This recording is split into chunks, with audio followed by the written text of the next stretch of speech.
Well, good morning. Here in Argentina, it's early in the morning.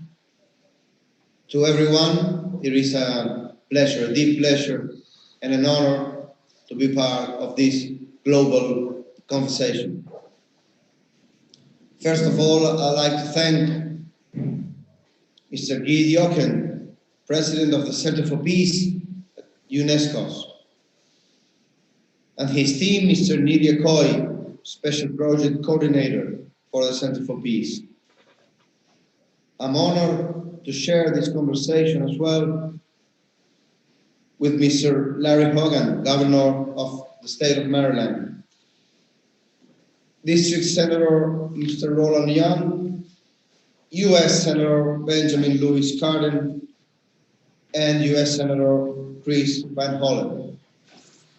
Above all, I am glad, as a father, as a teacher, and as a minister, to talk to you guys, students, people, young people all over the world. I will try to be brief.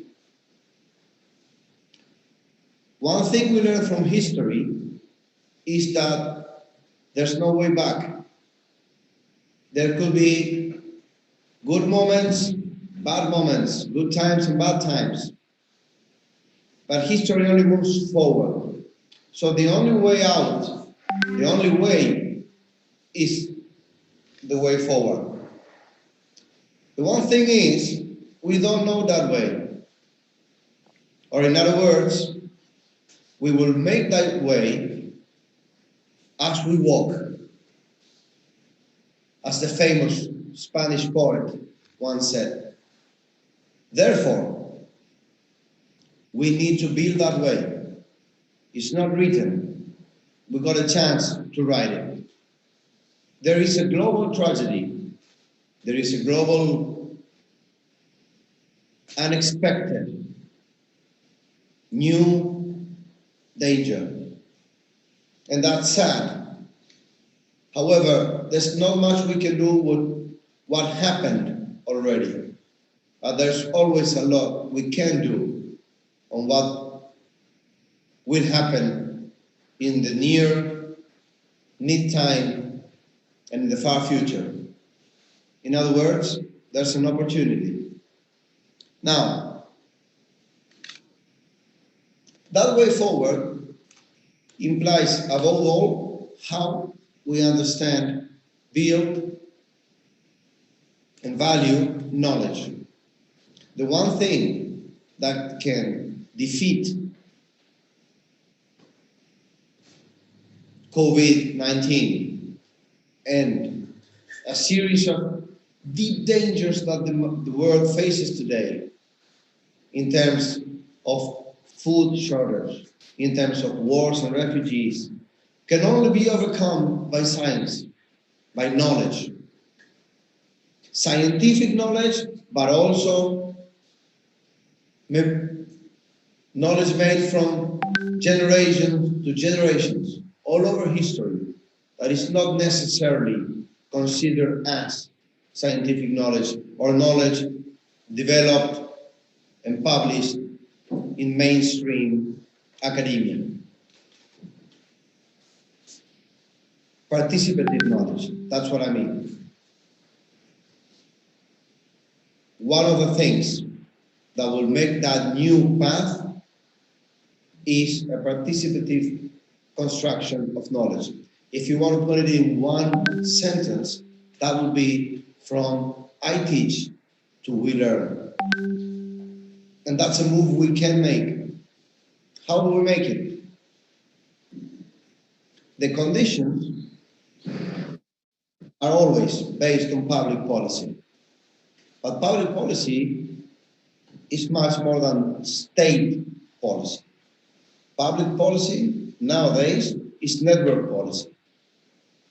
That implies, and particularly in education, every single and collective actor of society.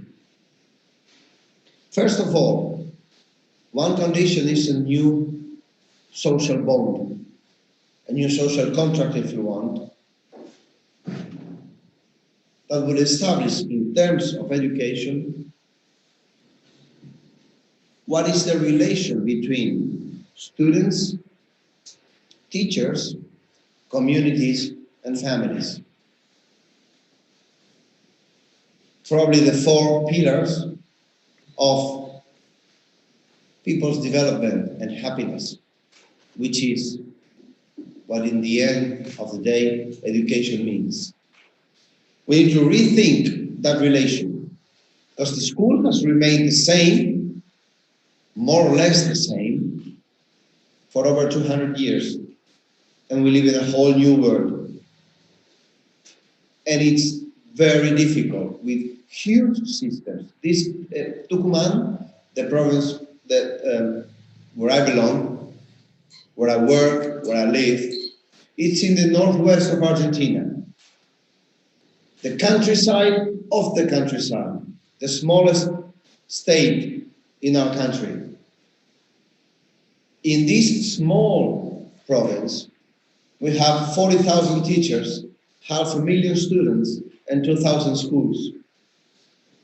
To have an idea of the scale that education represents everywhere, every time.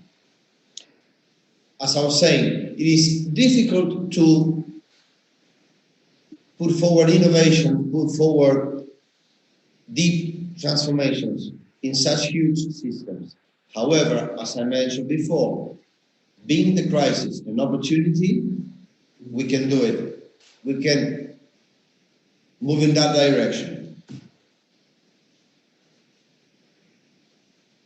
Somehow, what happened recently has made us rethink what's the role of the family, for instance, in education. Or if we want to put it more simply, families have got more engaged in their children's education all over the world, one way or another, with the internet, without the internet, in the most populated and technological cities and in the smallest few houses up in the mountains.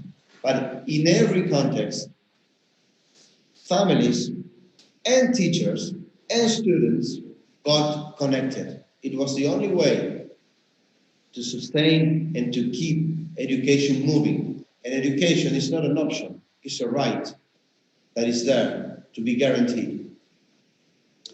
The second condition is ethical standards. We need a more just, a better world. The only way, the only place, or at least the only one we've known for thousands of years, is the school in its different ways. The school as we know it only has 200 years. So we can change it. We need to change it. Now, we need to change it based on some values, or some principles. One of those principles is we can no longer tolerate such an unequal world. This, as it is going nowhere in terms of the huge inequalities we live with. We might be in the right direction, and there's not one direction for the whole world, I know that. But if that's the case,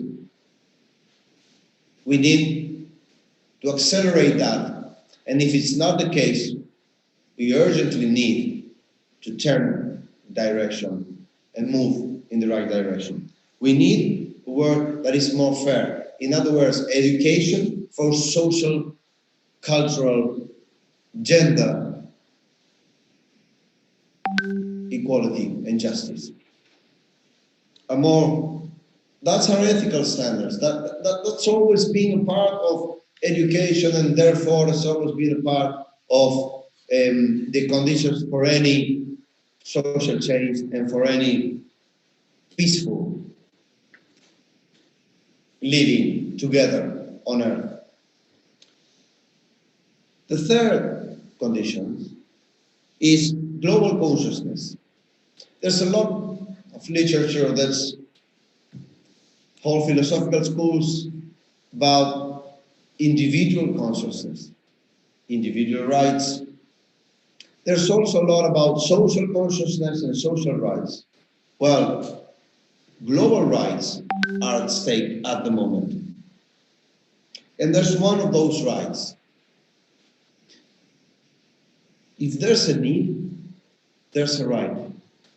There must be a right. Nowadays, in huge parts of our world, there is a right to have access, free access to internet for educational means. That requires, undoubtedly, the intervention of the state. But that also requires social compromise from big business enterprises related to communications.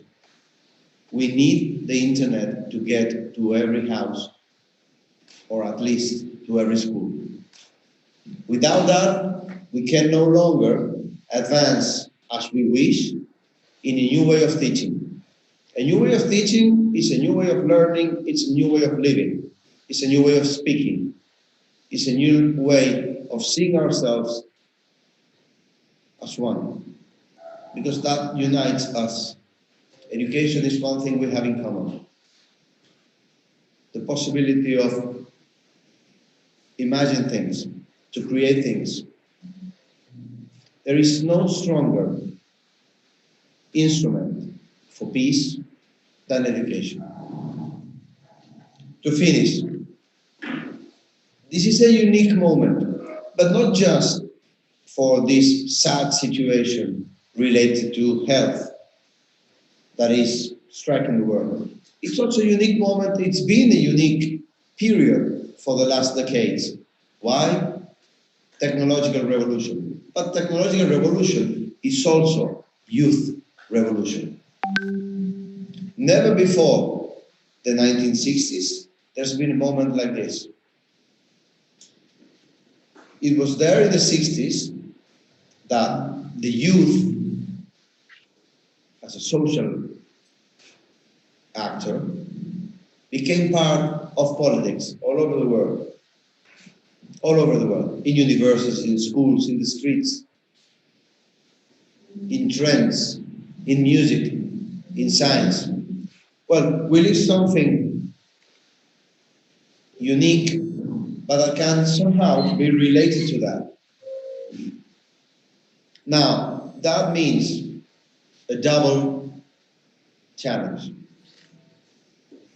For adults, all people, for the ones that we are nowadays in the 40s and 50s and decision makers, to be able to listen seriously. For the young generations, to take that as a responsibility and to put forward proposals, not just critique. Together we can build that. Very humble, but when I mean public policy, here in Tucumán, small as we are, full of dreams as we are, we've been developing a policy called G21, which is, well, Cabinet 21 will be the translation. Now it's a cabinet that's being created to be able to listen. And it's not, twice a year, 3 times a year meetings. It's a regular thing in which the minister is advised by, well, when we talk about kids education, 4 years, 5 years, they speak. When we talk about primary school, secondary school, school for people that's, finishing their school, but years later, what we call adults, right? Well, a whole variety, wide variety of students that come every day to our schools, and a whole family, got students, teachers, and so on. But the crucial thing is that they are the ones that are learning, the people that we call students. And well, as a public policy, the G21 seeks those goals, to think a new social or educational bond, to think about the ethical standards for fair work, to acquire global consciousness in terms of equality, and above all, to make the most of this unique moment, starting from where everything always started, which is knowledge. Thank you very much. I'm very honored. Thank you so much, Mr. Minister. I would like, on behalf of the whole team here, to thank you for the time. And I want people to know that you're actually extremely busy these days. I know the annual conference, your fifth congress, the fourth congress that's happening tomorrow. So I know how busy you are. But there's some few things that you said that I think really struck a chord in me. One thing, of course, you're talking about education. Nelson Mandela, that we just celebrated the International Day, said education was the best weapon that we could use to change the world, to make the world a better place. So that's something. And unfortunately, a lot of people still look at education as a cost rather than an investment. You know, if you don't invest, there's no return. So if you look from that angle, for sure, we need to find the resources needed to invest in our future. Without education, there's no future for our species, and that's something that you strongly believe. The other thing is that, as we've seen through this pandemic, those who suffer the most are the poor one. You know, here in the US, we call minority, the brown, and so forth. You know, the wealthy always find a way, even though the COVID is equal killer, but the condition of the less fortunate, of those living in rural area, like you say, where you are, and things like that, those are the ones who are the most affected. And there's something that we call equity. So the equity, as you mentioned in your talk, is something that we need to all strive for. And that's why I'm really happy that we have our mutual friend Matt with what if the curiosity learning. He actually spoke here, and a lot of delegates were very, very impressed. I have a mother that probably is listening right now that comes saying, you know what, my children at home are just asking what if, which is a proof that that message is resonating. So I look forward this year. Everything is happening online, but I think hopefully when we have your fifth Congress next year, it's going to be a physical one, so that we can come down there and hopefully launch, see the result of the amazing work you are doing there, and then providing equity to those who need it the most. But again, thank you so much for your advocacy on behalf of the less fortunate. Thank you very much. Thank you. I'm honored. Good, thank you. Rodrigo, do you have a citation or not? Or we can send it later on? Okay. So, Your Honorable, as we are here in the UNESCO Center for Peace is home, is hosted. You saw our mayor was there. He was representing all the elected officials because they didn't want to take too much time. They wanted to hear from other delegates. So we have an official citation that was coming from the senator that you mentioned in your remarks. He's actually write an official citation to thank you for being a part of this this amazing program. So as you can read, we're going to make sure that we send this to you. And usually we also have an interview. I don't know if you have 5 minutes. If not, we can reschedule that. Irely is on the side. If you have 5 minutes, you could have, but we can also get in touch with your assistant to try to do that interview at some time during the day when you have some time. So thank you very much, Minister. I don't know, do you have a few minutes now, or we can reschedule that?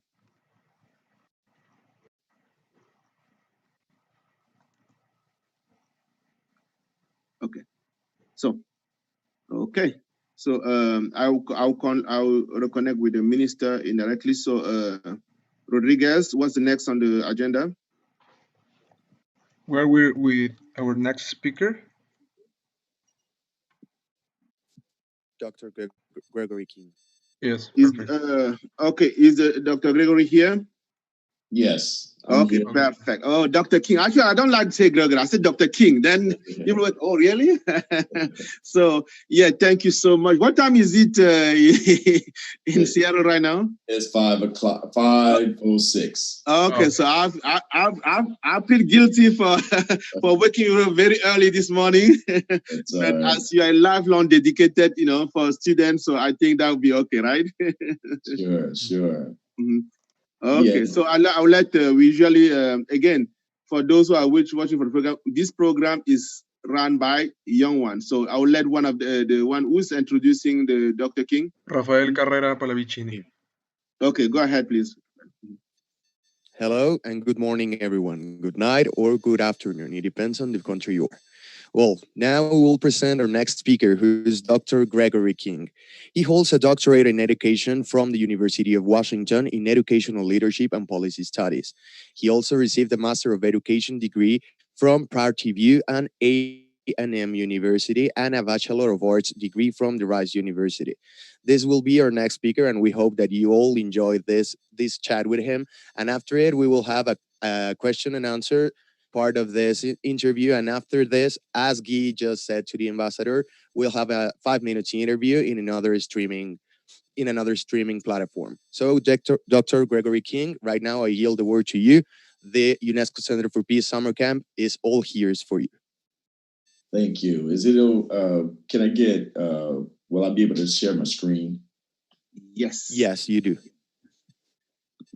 It says it's disabled. I don't know who the host is from this meeting, but in a few moments you will have It's permission. Rodriguez is on top of it. There you go. Rodrigo, sorry. There we go. Thank you. Thank you.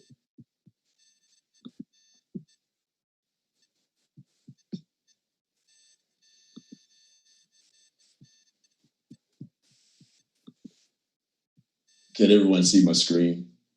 Yes. Yes, welcome to all of you today. It is an honor and a privilege to share with you at this year's UNESCO MU STEM summer program. As the gentleman stated, I am Dr. Gregory King, Executive Director of Washington Mesa. I began my initial STEM career in high school as an aircraft electrician summer intern. I enrolled in college to become an electrical engineer, but I transitioned to becoming an educator, which is probably one of the best decisions of my life as well. I was a middle and high school teacher, adjunct professor, assistant principal, executive director of science, technology, engineering, arts, and math, chief academic officer, adjunct professor, and currently I'm the executive director of Washington Mesa. It is my hope that information I share with you will inspire you to pursue STEM degrees, careers, and are teaching STEM to students like you. Before we actually get into the gist of the presentation, I want to just explore the STEM degree attainment that currently exists from 1998 to 2016. And the reason why I wanted to share it is to see how much or how many STEM degrees have students obtained that represent students like you. That is the underrepresented minorities in the field of STEM. And the National Science Foundation, the National Science Foundation National Center for Statistics have shared engineering degrees information, and this is the chart that you see here. And the chart that you see here actually indicates or actually documents the number of degrees that have science and engineering degrees that have been obtained by ethnicity, race, and citizenship. And if you can see, the green represent the white college students with bachelor degrees in science. And when you look at that particular green, that represents 56% of white college students actually graduate with bachelor degrees in science, compared to combine the other colors that you see, starting with the pink, the purple, the light green, the dark pink, and then the blue. And then there's a small indication for those students who have temporary visas. That is, some of you who actually have been in the United States to actually pursue a STEM degree. And if you could see that overall, combined underrepresented students of color is only 44% compared to 56% of all of white college students. Secondly, when you look at the other portion, it talks about, the data indicates how many white college students graduate with an engineering degree. So in these data, it's really speaking to science and engineering degrees. And comparatively, looking at 60% of white students earn a bachelor's degree in engineering compared to 41% of all underrepresented student groups. And when the minister just spoke to you about 1960s, it hasn't had a significant change to see more underrepresented students of color as well as women pursue STEM degrees. And so this is what the onus is of us to continue to work in this space, to continue to encourage you all to pursue STEM degrees. In this particular data point, this is more not necessarily promising, but it does reflect the underrepresented women and how they are performing with STEM degrees. Since from 1998 to 2016, underrepresented women have higher STEM bachelor, master's, and doctoral degrees than underrepresented men. However, it's important to note that the gap widens when comparing white college students with each underrepresented group for both science and engineering degrees. And programs like Upward Bound Math and Science, Gear Up, Girls Who Code, Washington STEM, and LSAMP are designed to increase students like you who graduate with STEM degrees. For us, Washington Mesa originated in the idea, or the concept originated in 1960. There's a group of concerned University of California, Berkeley educators launched a study to determine why so few African-American, Latinos, and American Indians are enrolled in UC Berkeley College of Engineering. They developed a solution based on pre-college intervention. The MESA program was founded at Oakland Technical High School with 25 students. MESA goal is to develop academic and leadership skills, raise educational expectations, and instill confidence in California students historically underrepresented in engineering, physical science, or other math-related fields in order to increase the number of African-American, Latino American, and American Indian graduates from a four-year university. In 1982, Washington Mesa started in Seattle, Washington. Mesa started with 88 students in 4 Seattle high schools. And the goal is to increase the number of African-American, Hispanic, Latino, American Indian, Alaska Native, Pacific Islanders, and women in STEM degrees, enter STEM careers, and teach STEM subjects. So we serve students that look and represent people like you. MESA is also recognized nationally in the United States. There are actually 11 states that have MESA programs. We all serve the same population of students, and we define also underrepresented students as women. And so, although MESA has been in existence for over 50 and 38 years respectively in California and Washington, our work continues to be essential during this time, especially during the current COVID-19 pandemic. Our vision at Washington Mesa is to engage and prepare K-16 underrepresented leaders to be competitive innovators in the field of STEM. And what great opportunity there is now to solve the COVID-19 situation, as well as to use STEM to serve your communities where you are. It doesn't really matter whatever part of the world, there are community needs, and then there are solutions of which you can use STEM. And that is aligned with our mission. Washington Mesa increases the number of underrepresented minorities and women and high quality STEM education, leading to degrees in the teaching professions and careers in science, technology, engineering, and mathematics. And what I've heard earlier today from speakers is that education is important. Education cannot happen without teachers, and students of color more so needs teachers of colors that actually represent them, represent their communities, especially in the underrepresented areas of STEM. Washington Mesa, we actually focus on 3 areas in our program. We call it the Mesa Pathway. We start at kindergarten to 12th grade. We transition students to community college or four-year universities. And then we actually help students transition to STEM careers. We accomplish this we have 6 partnerships in our K-12 program centers, and these partnerships are with universities. We also have a unique partnership with the Pacific Northwest National Laboratory, which is a governmental organization that specializes in science and security. It's an amazing partnership, but they also serve our kindergarten to 12th grade students.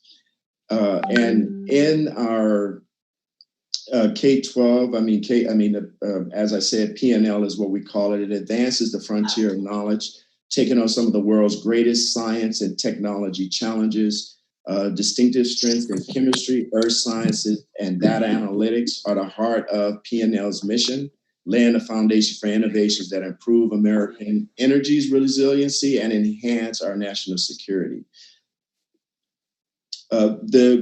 The one thing that Washington Mesa offers, and I want to just highlight a few, Washington Mesa offers 3 distinct scholarships for our students. Not only do we want them to be able to have confidence to pursue STEM, but we also provide opportunities for them to actually have funds to attend college. So those 3 scholarships are Boeing, the Weyerhaeuser, and the Pat McGowan scholarships. These are named from 2 STEM industries in our corporations in the United States. And then Pat McGowan is a former educator and the initial director that initiated Washington Mesa in the state of Washington. So we also provide teacher training opportunities, parent leadership development, summer math scholars programs for our students, individual academic plan. And an individual academic plan actually assists the student in mapping out what will be their career in STEM and how to actually pursue it. So it's similar like a roadmap. What are we going to do? How are we going to do it? And how are we going to get there? And then we provide study skills training for students to help them build confidence in math and science.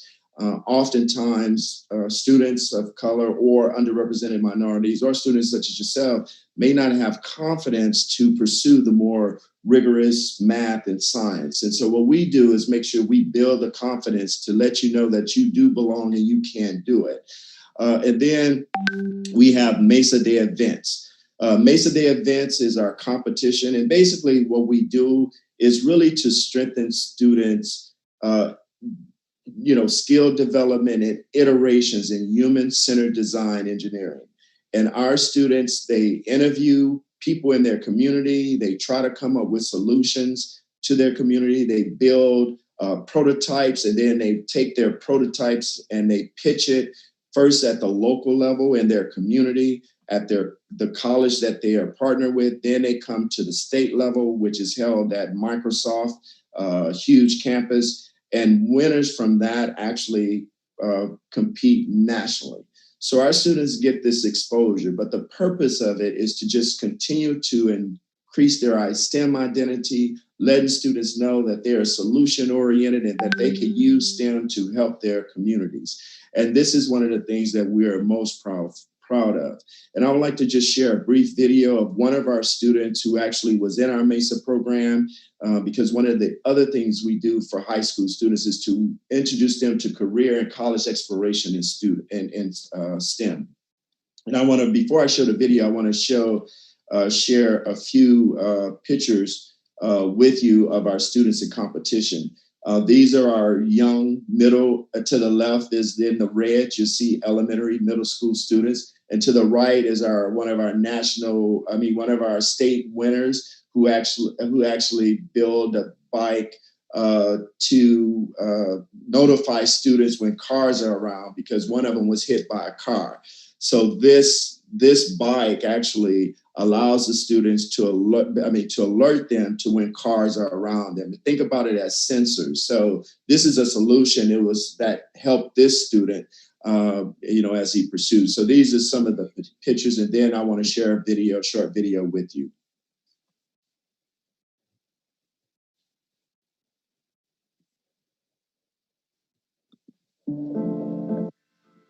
My name is Ayana Blas Rojas. I'm currently a junior at Ingram High School, and I am passionate about the ocean. By volunteering at the Seattle Aquarium as a youth ocean advocate, I get to live out my passion every week. I didn't know this was something I could do until I heard about MESA during my sophomore year. MESA is a free education program focused on STEM opportunities for high school students. I joined their marine research unit, where I was introduced to Aubrey and others in the Seattle Aquarium, who told us amazing stories about working in marine sciences.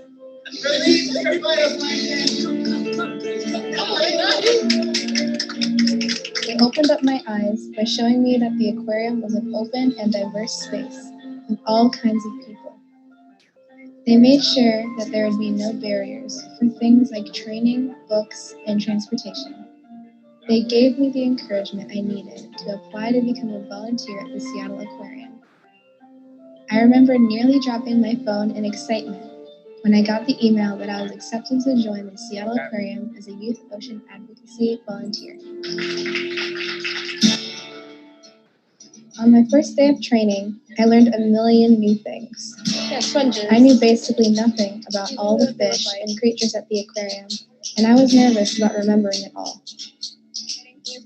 When it was my first day actually volunteering, I shadowed 3 people because I wanted to make sure I was doing it right.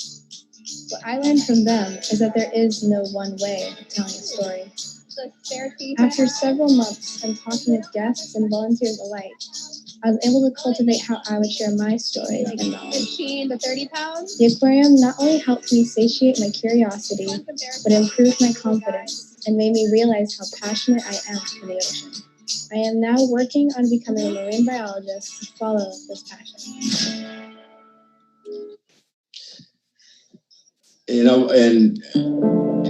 I'm sorry, let me move on to the next one.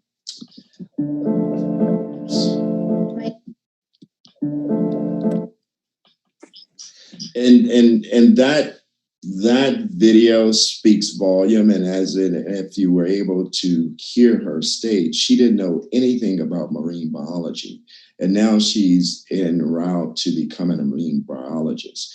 So oftentimes, I just want to, from anything I've said, is to instill in you the confidence that you could be just like our student and pursuing the dreams in STEM that you want to pursue. And so that speaks to our K-12 program. And so now I'd like to transition to our community college program. And in our MESA, Washington MESA has 12 community college programs through partnerships with community college. We call it the MCCP. It seeks to address the urgent needs to increase the pool of diverse technical talent that will grow the Washington state economy and address the national deficit of URM graduates. And what we refer to as URM is underrepresented minorities. There are, again, the students that I've stated earlier, normally are African American, like Hispanic, Latino, Pacific Islanders, Native Indian, Alaskan Native, and women. So these are the groups that our organizations seek and to help and assist. And we do this in our particular program by having academic excellence workshops. Academic excellence workshops are ways that students are engaged in STEM content. It's different from tutoring or studying. What we do in these academic workshops is actually build students' confidence. As the math and science becomes more rigorous, we instill the confidence in students so they can continue to pursue their STEM degrees. We offer STEM orientation courses. One of the other things that we do is when students are at their community college, we want to make sure that they actually receive STEM academic advising. And just to share a little story, revert back to my introduction, I once started off as an electrical engineer, but I myself developed an imposter syndrome. And what that was, I thought I was a fraud because I was one of the few African-American males in the program. And so with that, I didn't have the support around myself, and I was the only one in my family to have gone to college at that time.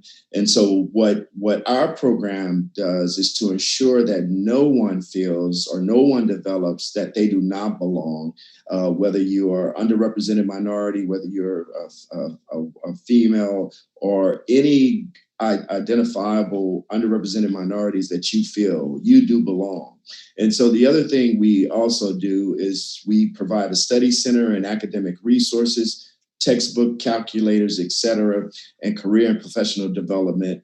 And we also help students transfer to the four-year university. A lot of our students who are community college students are actually more successful as they transition to four-year universities to complete their STEM degrees. And this is our hope. And this is something that we actually are not necessarily hoping for, we actually are seeing. And our students, we do campus visit, four-year university visits, and we also do industry visits. They visit STEM careers or STEM corporations where they could see themselves learning and working. And so this is one of the things we really believe is important. If you can see it, you can believe it, you can become it. And this is some of the things that we constantly reinforce with our students. And then the one thing that the minister spoke to before, the impact of COVID-19 on Washington Mesa. You can imagine all of our programs are hands-on learning. It's inquiry-based. Students are interacting with robots, building, helping in their communities, and then COVID-19 happens. And it has presented a unique challenge for our students as well as our teachers and educators and our directors. And this is not only impactful here locally, nationally, as well as globally. And some of you have had some impact because historically, STEM is a hands-on opportunities for students to engage in the work, and it's inquiry-based learning. And so this is the challenge. And our the program delivery that we have to do and changing to address in this atmosphere of COVID-19, we are almost forced to change. And as someone said earlier, the change, we no longer go back to how we even engage with our students and how the world is going to be as we engage and how we transition to more online. So as Washington Mesa is transitioning, so too is all other worlds and programs that are providing services to students. And so that for us will lend itself to more virtual programming. And so it does honestly depends on access to internet. And we do know that there are some students who don't have that. And with that, it really is also a way for us to solve that solution. How do we provide computers and internet for our students so they can continue this virtual learning and learning from you also globally and exchanging and mentorship.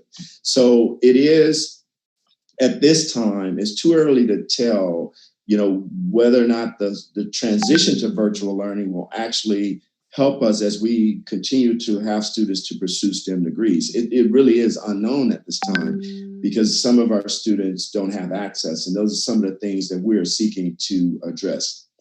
And the challenges with this, as I stated before, that our students face in COVID-19 is the access to the internet, access to the materials, because most of our materials, STEM materials that we provide students are free of charge.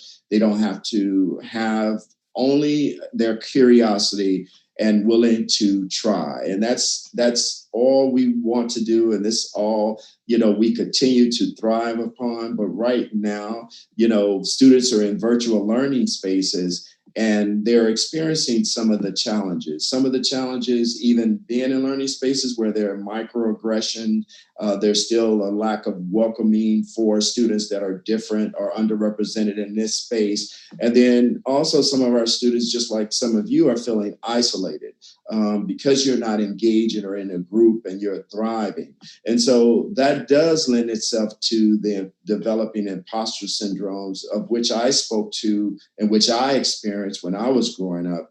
And so that is, a challenge. However, there's also opportunity. So we know these things exist, but there's still not a solution to solving COVID-19.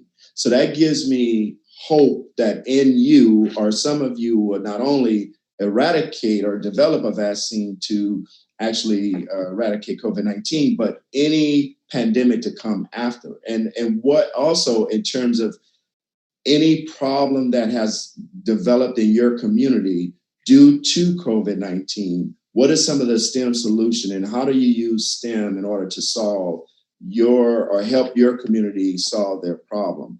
And you don't need necessarily technology. You just need an idea. You need a notebook to write down your iterations and just think creatively of what that will look like. And then and this is some of the things we say, always starts with an idea. Before you see anything in front of you, anything that's STEM related, any technology, any phone, iPhone, computer, it all started with an idea. So what I want to encourage you is that start with your idea, interview people in your community, try to find a problem in your community that you could actually solve. And so this, because COVID-19, no one has the answer, this provides several opportunities for people like you to solve issues where COVID-19 is impacting diverse communities the most. We need you. And I want to just share Fanta, if you saw her earlier in the video, she was a high school student, and she also is one of those examples where she just wanted encouragement to believe that she could get involved with STEM. And so her actual pursuit is in one of the sciences. And she also came to our organization. We actually hired her to continue to instill and cultivate her confidence so that she will know that she can, and that also being a woman of color, that she belongs in those spaces with any of her peers, and she can do anything. She could do anything that anyone else can do. And I want to just also tell you that as well. And then, as I said earlier, this is the COVID-19 is it's the data itself is a STEM related concept or idea that people are constructing meaning out of data to try to come up with modeling and things like that to sort of solve the problem. Again, like I said earlier, it does give an opportunity to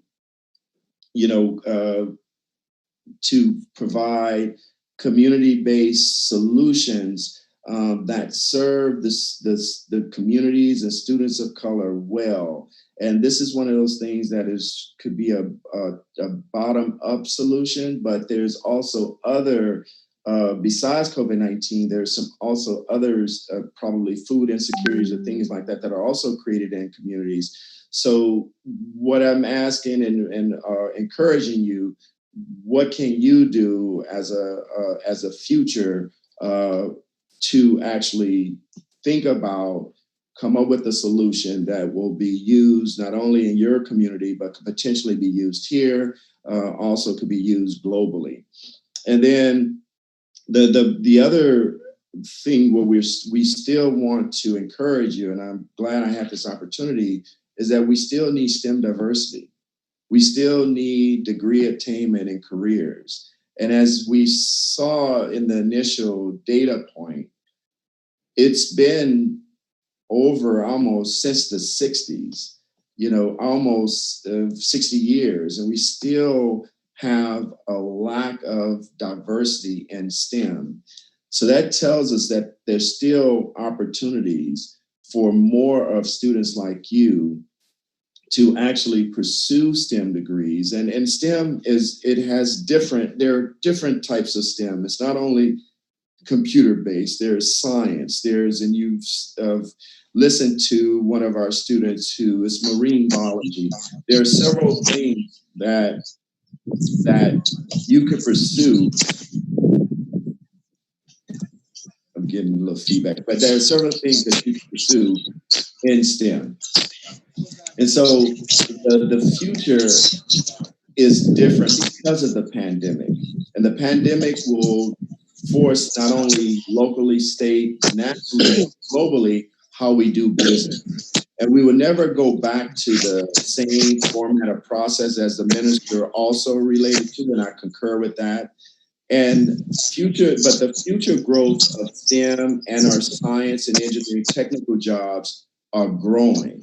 And the demand is not currently being met with the current college graduates. So with that, there's opportunities for students like you to actually not only pursue a STEM degree, but also to become an entrepreneur in STEM, where you are providing a service for your community members or the world or wherever you are, or locally.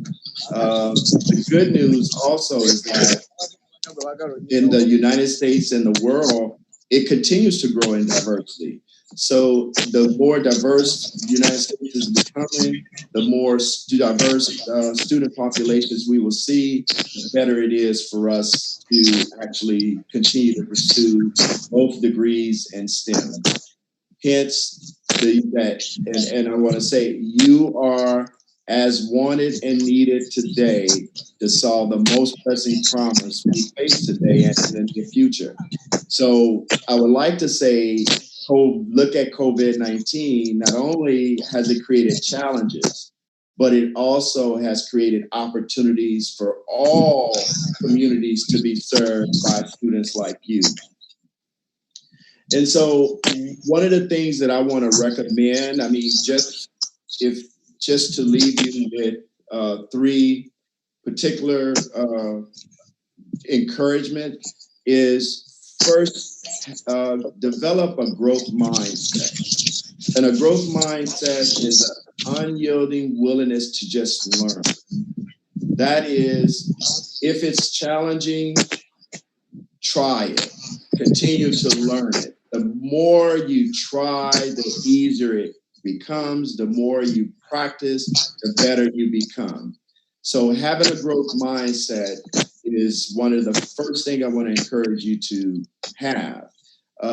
And you can do a number of learning. And if you do have access to internet, I will share some resources with you in a few minutes. But that is essential. And then also, future employers or even entrepreneurs always develop and grow. So you have to cultivate that. How can you learn? How can you get better? And always strive to get better. Learn something, learn to do something better, learn subject, math, science better, so that you could develop that confidence and move forward and realize that you belong. And then the human-centered approach, always coming from a place of service with you and your community. We don't, in our STEM, we don't encourage students to just pursue STEM for the financial rewards. We rather have students pursue STEM to be of service to people in their communities, because solutions happen when you're serving others and trying to figure out how do we help and develop others. And so this is the human-centered design approach that I would encourage you to actually consider. And in doing so, you also develop a profile of how do you solve problems and how do you help others. And this is a one skill set and one disposition that employers, colleges look for. Like, you had a challenge, but what did you do to overcome that challenge? And this is one, human-centered design, growth mindset are two of the things that people look for. And then the other thing that I think is most important is developing a STEM identity and confidence. STEM identity is you can look for mentors. You can look for mentors in your communities. You can look for STEM professionals in your communities that look like you. And you can develop your own internship or sort of modeling, like, what do they do? How do you learn? And with that, that's only to let you know that you belong in a STEM career if you so choose so. And that doesn't matter whether you're male, female, non-binary, whichever community you liken yourself to, you belong. And so these are the three things that I want to encourage you to pursue. And then these are some global, and I would admit I was searching to say what some of the global tools that you could share with your educators or your teachers that can help and pursue your dream. But then that's the global STEM learning. Please seek permission or from your parents, if to take a look at, or your educators. You can share this resource with your teachers. The Coursera for high school students is a wealth of courses that you can also learn. Again, make sure that you have parent permission, and how do you pursue that, and read the fine print. And then Harvard Global Education Initiative. These are also learning opportunities for students globally. How do you learn? So there are many opportunities for you to learn. And the fact that you are engaging here, you have access to internet, the being at home or having access to the internet does provide opportunities for you to learn. And these contributes to your growth mindset. I'll leave this up for a few minutes and so that you can take note of it. And I am definitely about to conclude. And so I just want to leave you with this particular quote. The greatest challenge I faced in becoming a neurosurgeon was believing it was possible. And this was Dr. Alexa Kennedy, and she was an African-American neurosurgeon. So what I leave with you is to say that you also could believe in yourself, and we are here to support you. And that's all I have at this point. And then I'll have the floor. Guy, if there are any questions, certainly I would like to engage. Okay, wow. Thank you so much, Dr. King. Again, I love when my expectations are blown away, and you just did this morning. So it is, I think, for me, again, it was challenging. It was getting out of our comfort zone to organize this event online. But like I stated earlier, I realize now that we are having an impact that I was far away from anticipating. Having you here debating, sharing that expertise, that knowledge, and as you can see, the minister, we are having the same problem that we are dealing with, the same problem they are dealing with in Argentina. This is a global issue.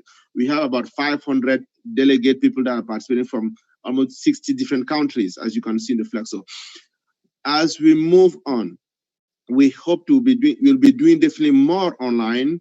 And just like we show some of these links to all, that delegate could access from almost as long as you can get on the internet, we could do that.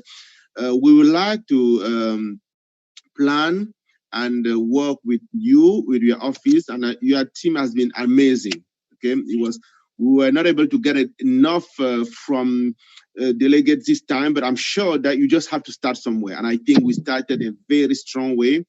And we're reaching out to you for us to put, okay, we already agree with the people running the hackathon to have a global hackathon competition next year. Mm-hmm. And we would like to count you as one of the, I would say, founding entity, because we'll be opening in all the countries around the world. Each country will be having their own STEM hackathon team, and we could do more than that, but at least we have someone that already have hackathon. It could be also robotic and things like that. But so I just want to return over to the delegate to ask question. But I want to, the first question I'm going to ask you is that we are living in a world where, things are changing in a way that was unpredictable. Things, the death of Floyd, that, the whole world saw how a human being could be murdered because, this on his race, as people treating him.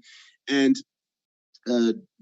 all the delegates here attending want to be change agent in their community. So, and yesterday we also had a Ghanaian-born American citizen working at NASA that was sharing, was talking about the next trip. I think it's 1 week from now. I think 1 week from now, there's going to be a shuttle going to Mars. He was sharing all this amazing thing. And among all that, he didn't put the emphasis on the ingenuity and how to be smart, but about collaboration. So I want to take a minute again to explain, yes, the role of collaboration in helping us. You stated that, yes, you already stated that, doing this, they shouldn't do that because of the money that's going to come out.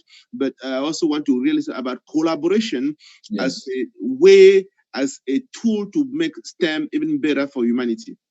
Yes, that's a good point. And I didn't stress that, but thank you, Guy, for answering that question. Because most of our students do work in teams when they are in their Mesa Day event. So they are never working on a project alone. And so we cultivate that. And it is important that, students actually work cohesively and collaboratively, because collectively you could have a greater impact. And I do second what you're saying, and it is essential that students do work with others, because I think more could be accomplished. And I thank you for raising that point. I certainly didn't. I didn't emphasize it, but normally our students are in teams of 4.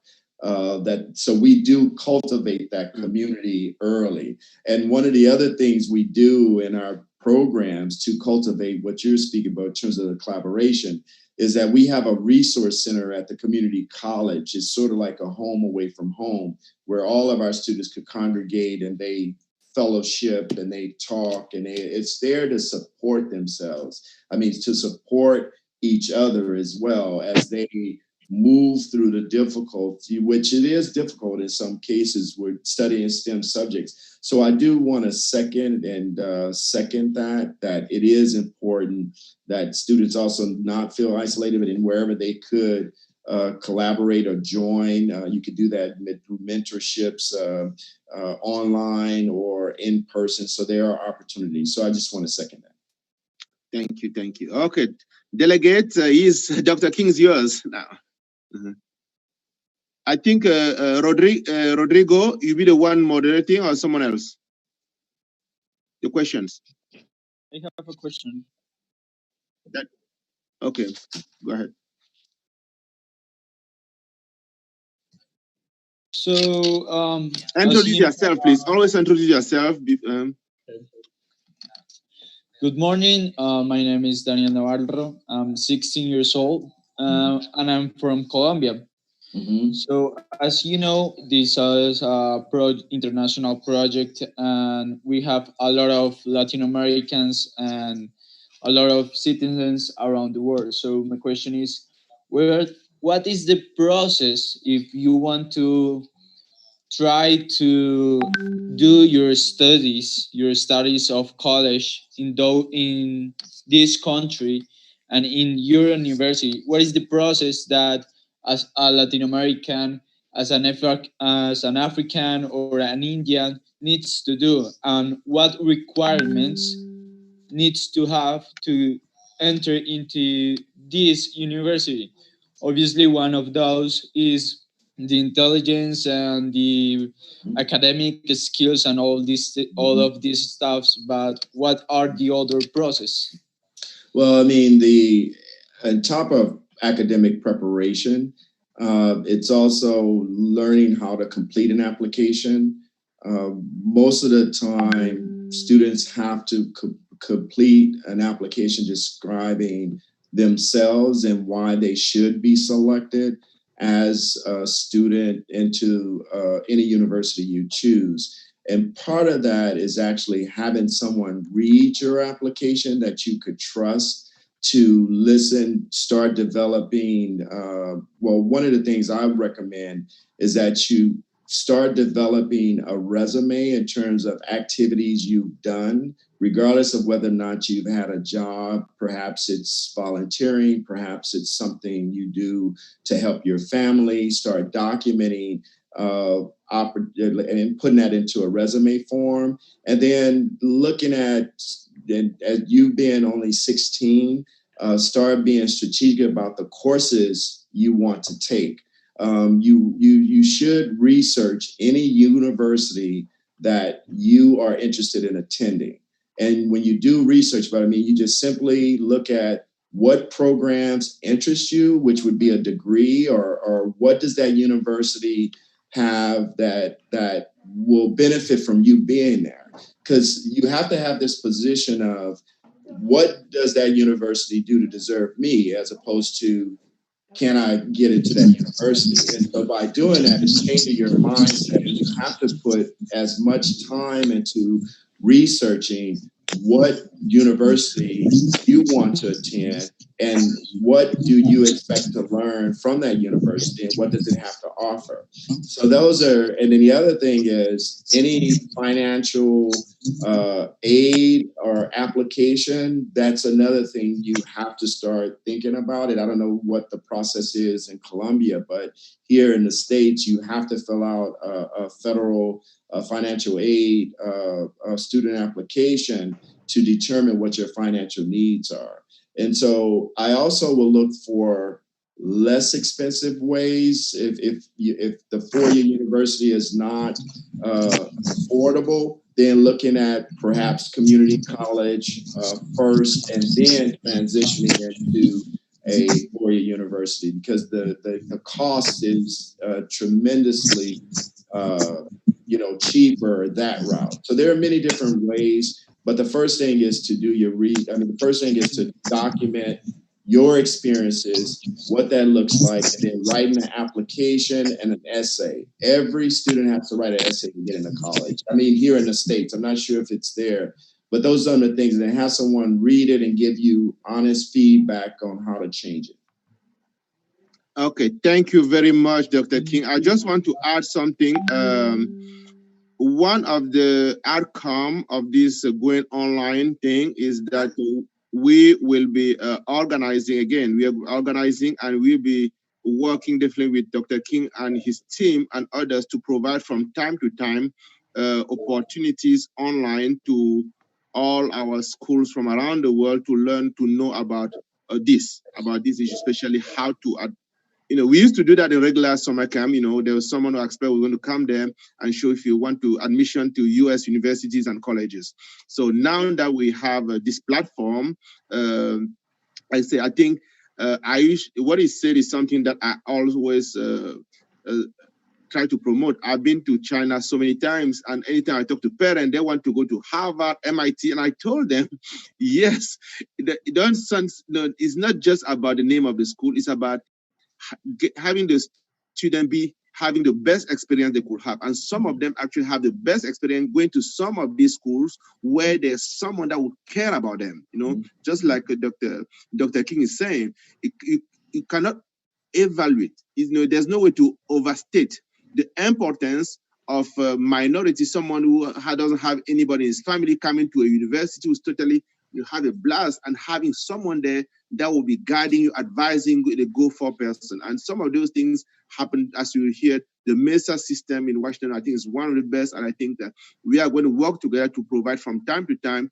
for those, all of you who want to pursue your education here in the US, provide you some of the tips that Dr. King was talking about. Thank you very much, Dr. King. Okay, Rodrigo. Okay, so now we're gonna keep going with the question of Namia Yoshi. Namia, please introduce yourself and make your question. Yes, thank you, sir.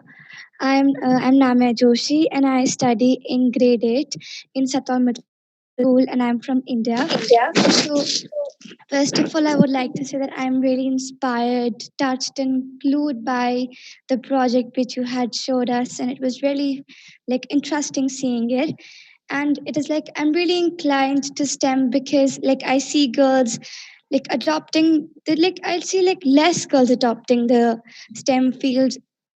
So to motivate them, I have also created some STEM lessons, and I also conduct some training for the girls so that they can teach the other girls. So my question is also related to the previous one, that do we have summer camps and internships for this?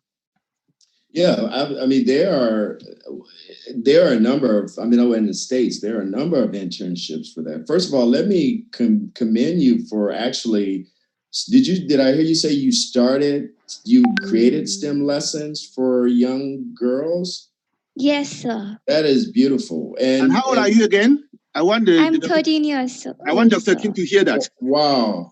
That right now, you are amazing. I mean, the impact that you're already having, again, that is beautiful. But yes, they do have a program. We have one here called Girls Who Code in the States that's specifically around young women. And it's also, it's national. It's called Girls Who Code. There is a way, honestly, for you, if you want to get more support, you can reach out and really already explain that you are providing a STEM club for girls. And you don't have to identify one particular organization, but there are additional resources that you could connect with.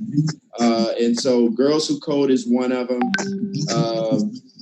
And I got to think about some others, but I certainly want to encourage you in whatever support we can provide, because you already are doing some amazing thing.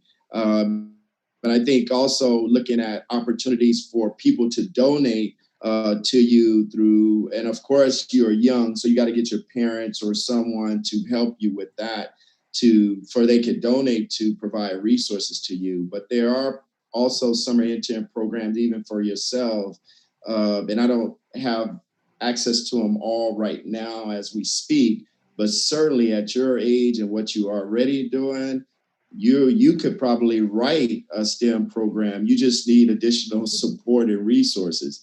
So I want to encourage you to continue to do so. And like I say, look out to some of the organizations, and then maybe we could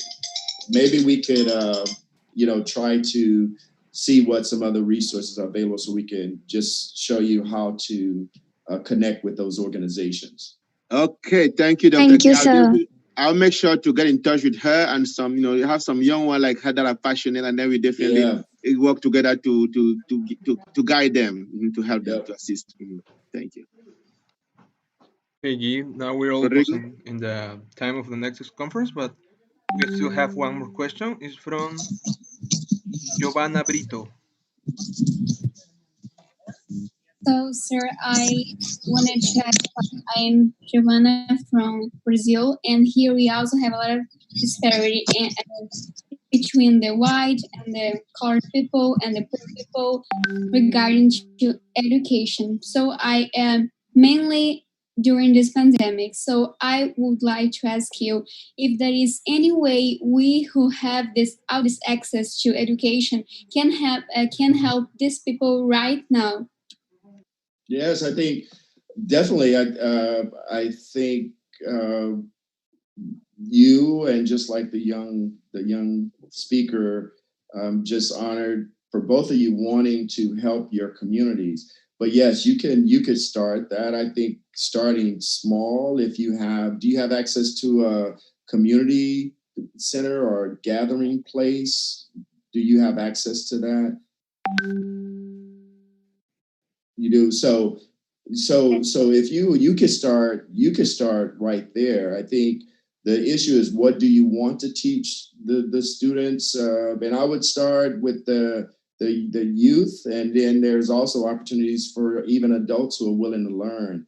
The issue would be, what do you want to teach? And if you have access to education, Coursera is universal. That's just online though, but again, if you're going to provide some services to your community, you can look and join organizations that actually have that. And again, there's some things we just need to share, because we want to encourage you to do that in your community. But you can't take some of these materials that you learn online through some of the like the global learning and some of the materials there, and you can use those materials at, and your communities. It's just how do you get access and then make it available to the people in your community. Okay, but I want to still encourage you. Thank you. But also something that Dr. King said to the young girl from India, Niami from India, is that, we are here to provide additional resources. Just imagine the UNESCO Center for Peace alone providing a platform now. You have Dr. King and the MESA that will be, interested in helping all the young people. You heard the same thing from those who do hackathon. So we actually organizing ourselves so that we can be of help to anybody that is trying to be a change agent in their community. So, Rodrigo, do you have the citation for? Yes, it's there. Yeah. Okay, so this has become my ritual. Thank you, Dr. King. As you know, UNESCO Center for Peace is in Maryland, and our elected officials are 100% behind. So they got this citation to say, as a token of appreciation for not just the work we are doing, we've been doing since the 70s, and but also because, again, we are doing a partnership. Once you join us, you are a member of the family, and we'll be knocking at your door all the time. You see the delegates already are the one calling you for crying help. So we'll be reaching out to you. And if you have a few minutes, we could also, there's an interview that's set up. I don't know if your time allows you. Yes, I do. Perfect. So we send you whoever is introducing you is going to be sending. We're going to make sure, maybe through Shizi, I'm going to send you the link right now to join us in the studio. Okay. Also the link for Dr. King is on his email. Oh, you already sent. Okay, yeah. Perfect. Okay, perfect. Okay, so I'll meet you in the studio in a couple of minutes. Okay. Thank you very much. Okay, thank you. Goodbye, everyone. Thank you. It's a pleasure listening to all of you future leaders. Thank you so much. Thank you, Dr. King.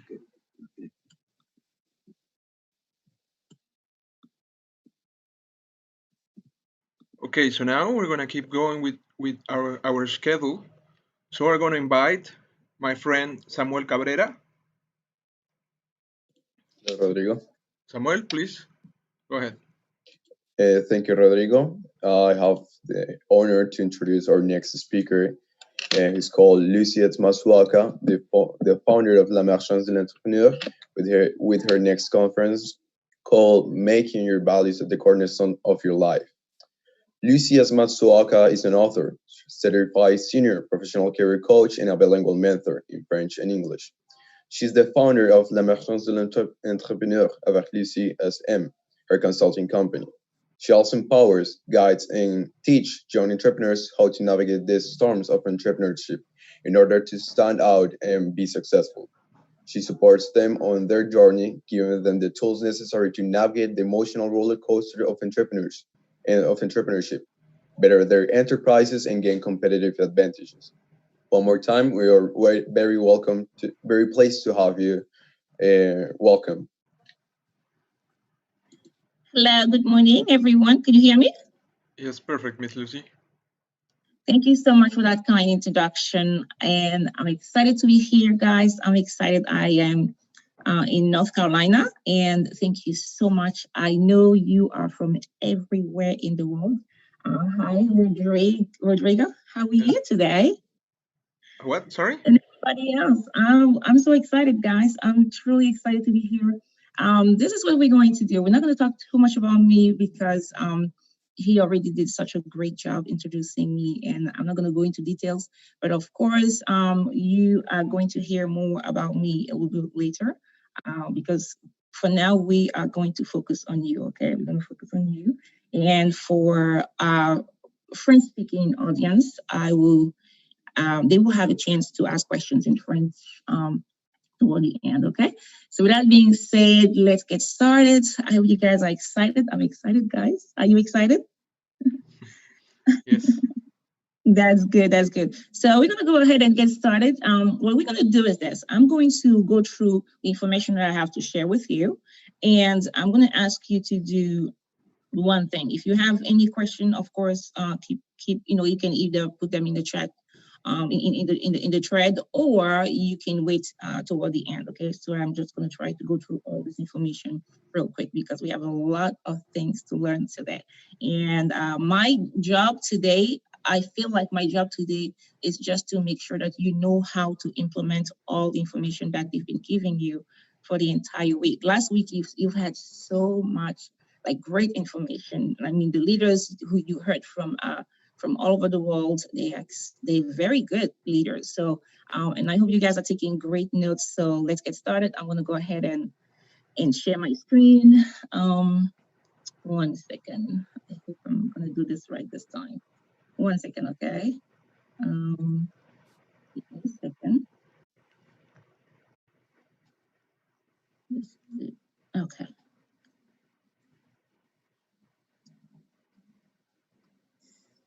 So you're going to let me know if you can see my screen, okay? Okay. Can you guys see this? Rodrigo, can you see that? Okay, good. You guys can see this, right? Mm-hmm. Perfect. Yeah, we can hear you. That's awesome. Let me, I have to change something real quick. I think it's not. 1 second. I'm gonna have to stop this real quick and go back to the other screen. 1 second, okay? I have to put it right here first, and then we're gonna get started. I'm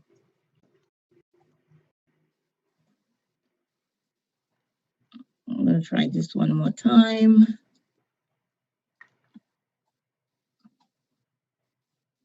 Okay, I think we're good this time. So I'm trying to put it on a slideshow so you guys can see. 1 second, please. I just want to make sure. Rodrigo, could you please let me know if you see the big screen or if you see the other slides? I would love to have it. Okay. Right now, I just see all the slides. I want to have just one because I want to make sure that you see clearly on your screen on your side. 1 second. I'm not sure what's going on with here. I'm trying to go on. I'm trying to slide on slideshow mode. It seems like I'm having a hard time doing this. 1 second.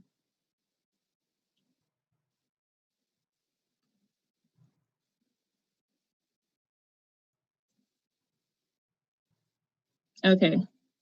Do you see the slideshow now? Yes, now it's perfect. Perfect. Good. Okay, let's get started, guys. Thank you so much for having me once again. Let's go. I hope you guys are doing well. We're going to talk today about making your value the cornerstone of your life. As you can see, I'm a professional career coach, and I'm a speaker and I'm an author. But like I said, we're not here for me. We're here to focus on you and you alone. I want to say welcome to all of you from around the world. As you can see, I did my homework. Okay, I took time to take a look at your origin, your nationality, and I made sure that I do this right. So if you see a flag over there, just type and say something. Say I'm here. Okay, and I just want to make sure that you guys understand the value of what you're getting from all the leaders around the world at this moment. And I want you guys to understand as well that there are so many kids around the world, so many young leaders, so many youth, and so many young professionals who are actually looking for the same information that you're looking for. Okay, so with that being said, let's go. We're going to talk about making you value the cornerstone of your life. What is the cornerstone? It's basically the basic part of something, and some people call it the foundation. And I think I personally prefer the definition as a foundation of something, like, because it's the main part, right? It's the most important part of when it comes to a building. And you see this block right here. The thing is, if you move this block, then the structure on this side becomes unstable. The structure on this side becomes unstable, and right here as well, it's going to fall down, which means the whole structure is going to be it's going to fall apart. It shows the importance of a cornerstone. And the funny thing is, the people who call it the foundation, it's weird, because if you pay attention, the foundation of a building, for example, is supposed to be right here underneath. But the cornerstone of a building is so important that we actually call it a foundation as well. So now we're going to focus on the foundation now. Okay. Now imagine, guys, that you're trying to build a small house like this. It's a tiny house somewhere in the woods, right? I don't think it's going to require that you spend like a whole year doing this, right? It might take you 1 or 2 weeks, depending on how many people you have to help you do this, right? And I don't think the foundation is going to be that difficult. I think something like that can definitely be okay, as long as you are building your small house on a stable soil, as long as the soil is not wet, or maybe there's no you're not building on sand or something like that, right? Or if there's no water underneath the ground, as long as those requirements are okay, I think a small tiny foundation like that for this tiny house will be okay, right? And I know you understand that. Now, what if you want to build a bigger house like this one, for example? Now, that's a whole other game right there, right? This house is bigger, it's stronger. So it's definitely going to require that you take more time. Definitely, it's going to take you more time, more energy, more money. Okay, a lot of thinking. Okay, many more people to build this with you, and the time definitely have to come back with the time. It might take you a long time for a big house like this, because it's more solid and more, and it requires so much more stuff. You have to be able to, I'm pretty sure that even if you have a great team, it might take you a year to complete the whole thing, right? And of course, now the foundation is going to have to look like something like this, okay? And most of the time, people don't realize this, but the bigger the house and the stronger the foundation has to be, or usually is, and usually it looks like something like this, okay? Now, what if, I have a question for you. Of course, this is a rhetorical question, but what if you choose to botch the work? What if you choose to say, well, you know what? I don't need that much time, or I don't need to invest too much in this building, or I don't need to follow the rules, or I don't need to do the right thing. Guess what's going to happen? You're going to find yourself in this situation, or you're going to find yourself in that situation. And the reason is simple. There is a word that we all have in all languages that we speak in the entire world. And that word doesn't care about, let me put it this way. That word has no respect for your race, your gender, your background, your country, your continent. It has nothing to do with all that. It's called storm. Okay, that word is what it is. Storms are gonna come, and once a storm hits, if your house is not stable, then something like that can happen. Okay. Now, what if you built a huge house on a weak foundation? Now, this is going to happen. Now, here's the thing. When I found this picture online, I was like, wow, really? If you pay attention, you're going to realize that this is actually a big building. It's a huge building, and that building managed not to break down even when it fell. It shows how solid and strong it was, but unfortunately, it was on the wrong foundation. Okay, so the lesson here, the first lesson here, I just want you guys to think about it, to write it down, and to remember this right now. Do not build a strong house on a weak foundation. Now, enough about the buildings and all that stuff. Let's go back to you. We're gonna focus back on you. Okay. Now, I don't know who you are. I don't know exactly where you live. I don't know what are the desires of your heart. I don't know where you live. I don't know what you're trying to accomplish in life. And forgive me if your profession is not here. Maybe you want to become a scientist. Maybe you want to become a politician. Maybe you want to become an astronaut. I don't know, a judge or a real estate agent. No matter what you're trying to do in life, there's one thing you have to build first. It's going to be you. So here's the deal. All the leaders who came before me, they gave you so much information. It doesn't matter. I mean, you had some trainings on I would say like science and peace and technology and healthcare and all that stuff. But you have to remember that no matter what you choose to do, if you want to become successful at any of the professions that you're gonna choose in life, you're going to have to build you. The most and best project that you ever have to work on is going to be you and you and you. Okay, we have to focus on you first. Okay, now how do you build a foundation for your life? There are 3 questions that I'm going to give you, and you should ask yourself those questions. Number 1, the first question will be, who am I? Like, who are you? Like, who? Your identity. I'm not saying how people see you. I'm not talking about how people view you in life. I'm not talking about I'm not talking about what people say you are. I'm talking about who you think and who you believe you are inside of heart. How you identify yourself. Now, the second question will be, why am I here? What is your purpose? Now, that purpose is as simple as why were you born in any way? Like, because I know there's no doubt in my mind, guys, that you were born for a reason. You have a strong purpose. It has to be fulfilled. You have some gifts that you have to give to this world. And those gifts, we need them, you know. In order for this world to become a better place, we need what you have in you, inside of you. You have some gifts that you have to give to the world. And what is it? We don't know.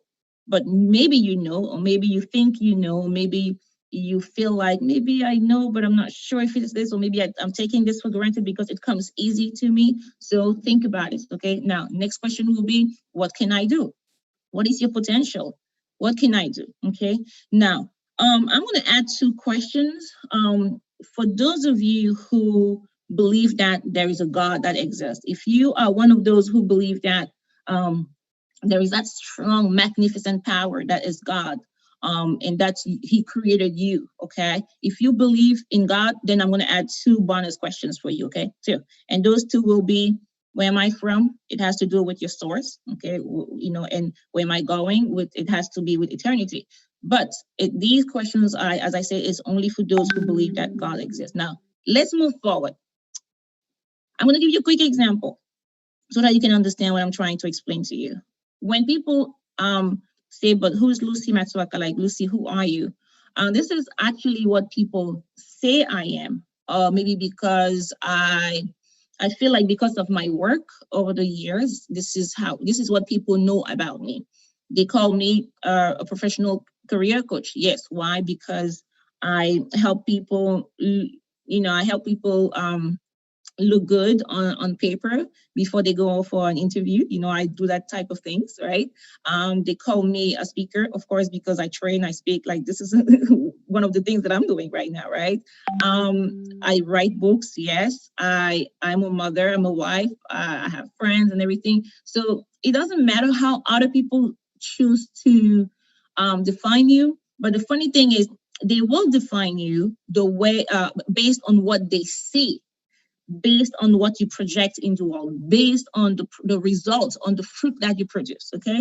But now, the way I define myself is a little bit different.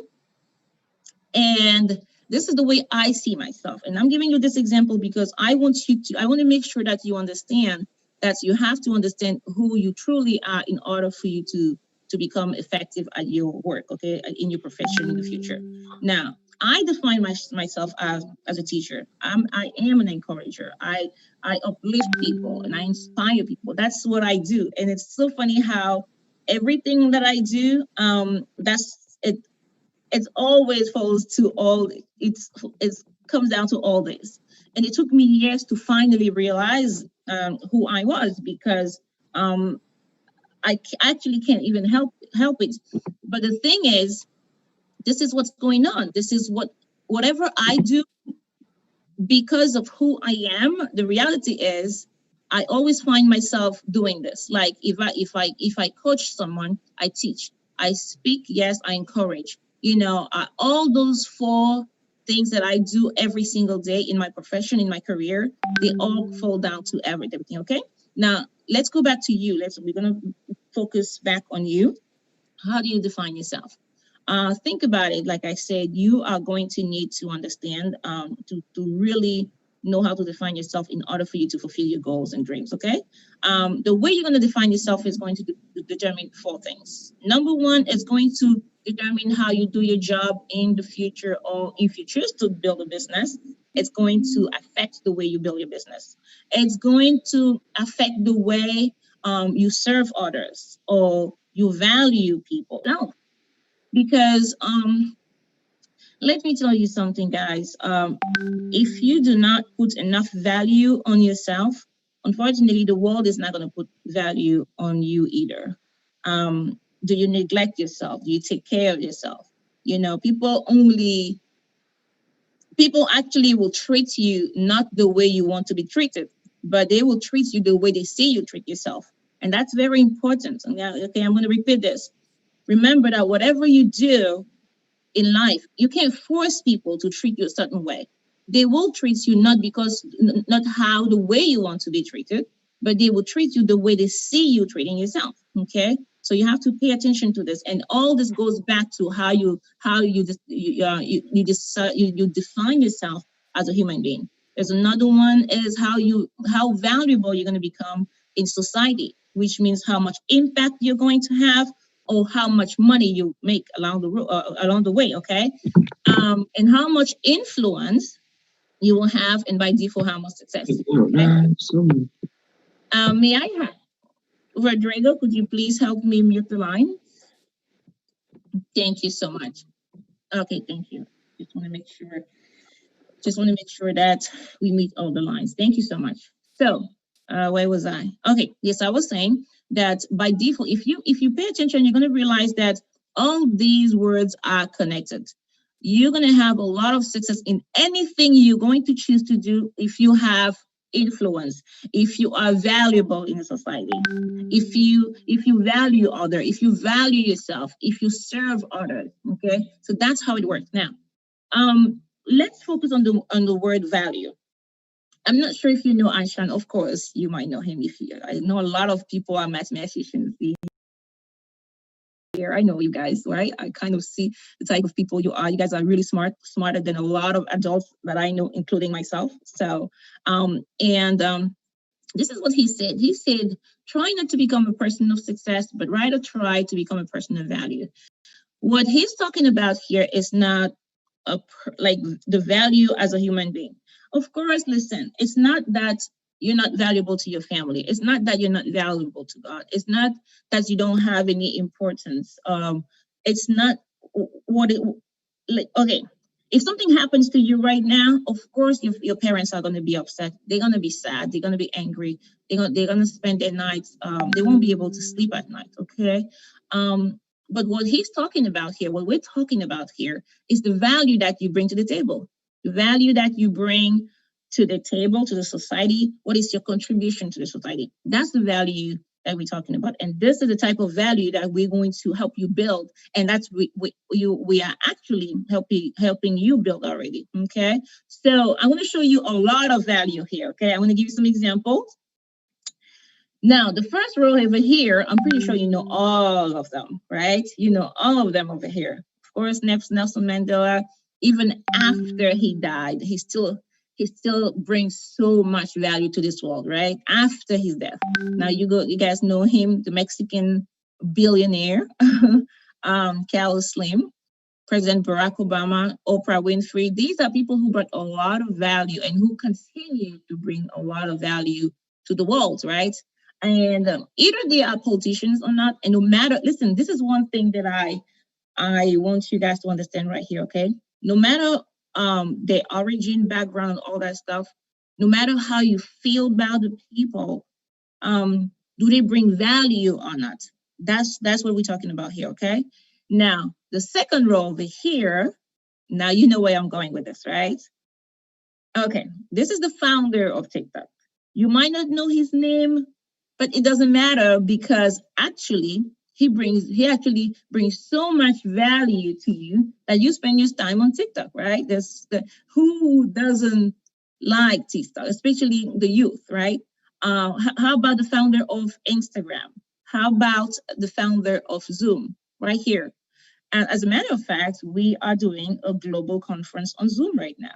Can you just imagine if you were that person who created this software? Can you just imagine how many people you were going to like help? And it's actually life-changing, right?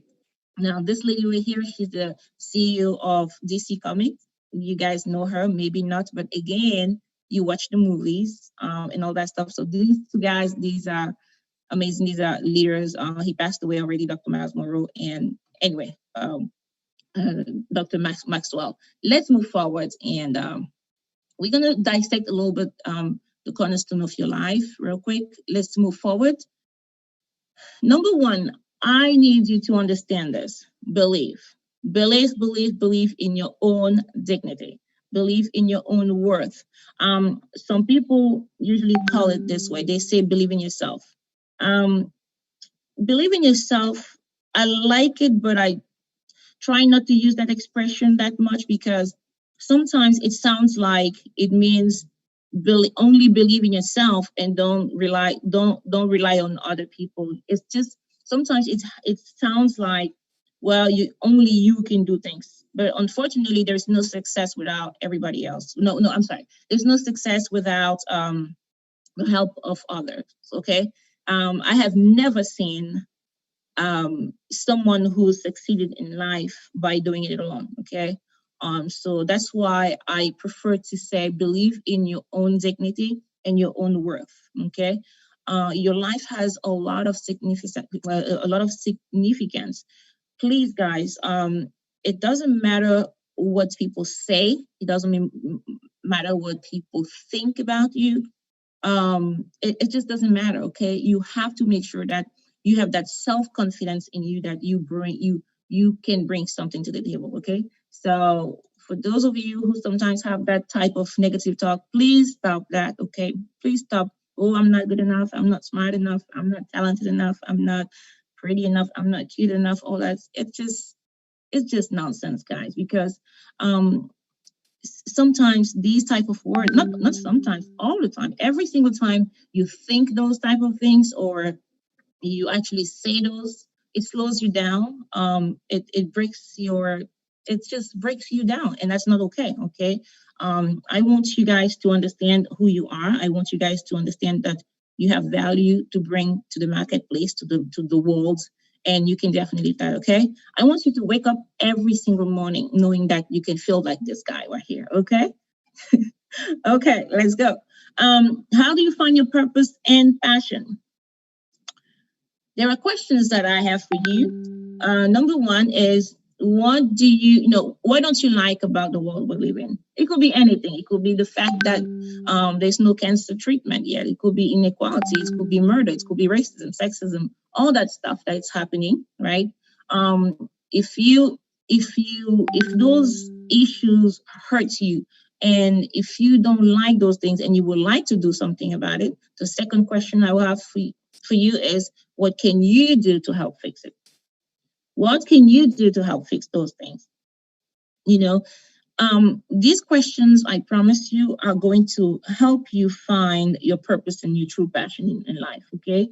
It doesn't have, I mean, maybe I forgot something here. These are just examples, okay? It's not only what exists here, but anyway, what are you willing to struggle for? Do you understand that it's going to be hard?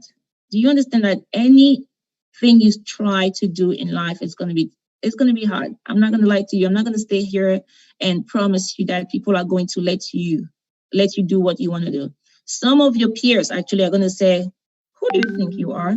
So who told you you can change your role? Who told you you can do this? You know, who do you think you are? Oh no, you're too young. You know, I mean, you can. Some people are just ridiculous. And the funny thing is, because they do not believe in themselves, they try to project their fear and their self-doubt on you. So you have to be prepared. When you go into this world, when this conference is over and you go back to your places, to your family and everything, and you want to do something, you have to understand that not everybody is going to understand what you're talking about. Not everybody is going to understand who you are truly, okay?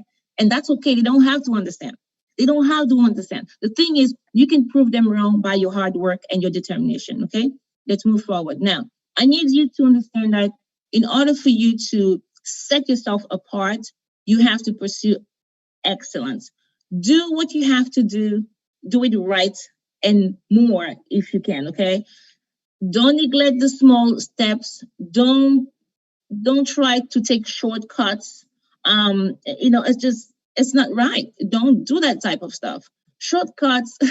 I had a mentor who used to tell me, shortcut can cut you short. You know, just don't do that stuff. And I'm not talking about your profession only. I'm talking about single thing that you do in life. And I'm going to give you some examples. Something as simple as making up your bed in the morning. Something as simple as when you do the dishes, when you help your parents at home doing the dishes, do you do it right? Do you do it well? You know, do you take time to do the right thing? You understand? The small things, because I promise you guys, how you do one thing is how you do everything. You cannot tell me that you're gonna how can I put it? You're not gonna tell me that you're not going to try to learn the good habits right now because you don't need them in the future. You know, no, you're gonna need them in the future only because everything that you do right now it affects your personal habits. It's also going to affect your profession in the future. Okay. Number 4, sharpen your skills. Okay. Practice every single day, guys. And the reason why you're practicing is not to become perfect, because you cannot be perfect. It's going to be hard. I mean, we're not perfect people.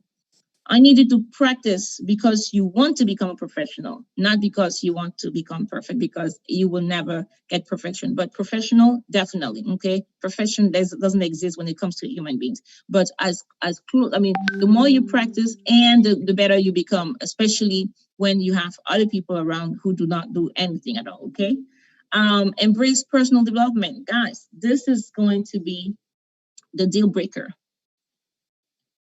You know, unfortunately, at school, we don't learn everything. Of course, school is extremely important, and please do not drop out of school. Please never don't do that, okay? School is important because we learn from elementary school, we learn how to read, how to write, how to count, all the good stuff. But after that, the reality is, if you only focus on school and school and school alone, when you go back to the society, unfortunately, you're going to be behind. Those who develop themselves on the side are the ones who are going to win. And these are the things that you have to focus on. You guessed that right. I'm pretty sure for those who understand personal development, they understand this. You have to ask yourself this question every single day. What do I need to learn? Or what do I need to do to become a better person? Okay. What can you do? You have to pay attention to what you eat.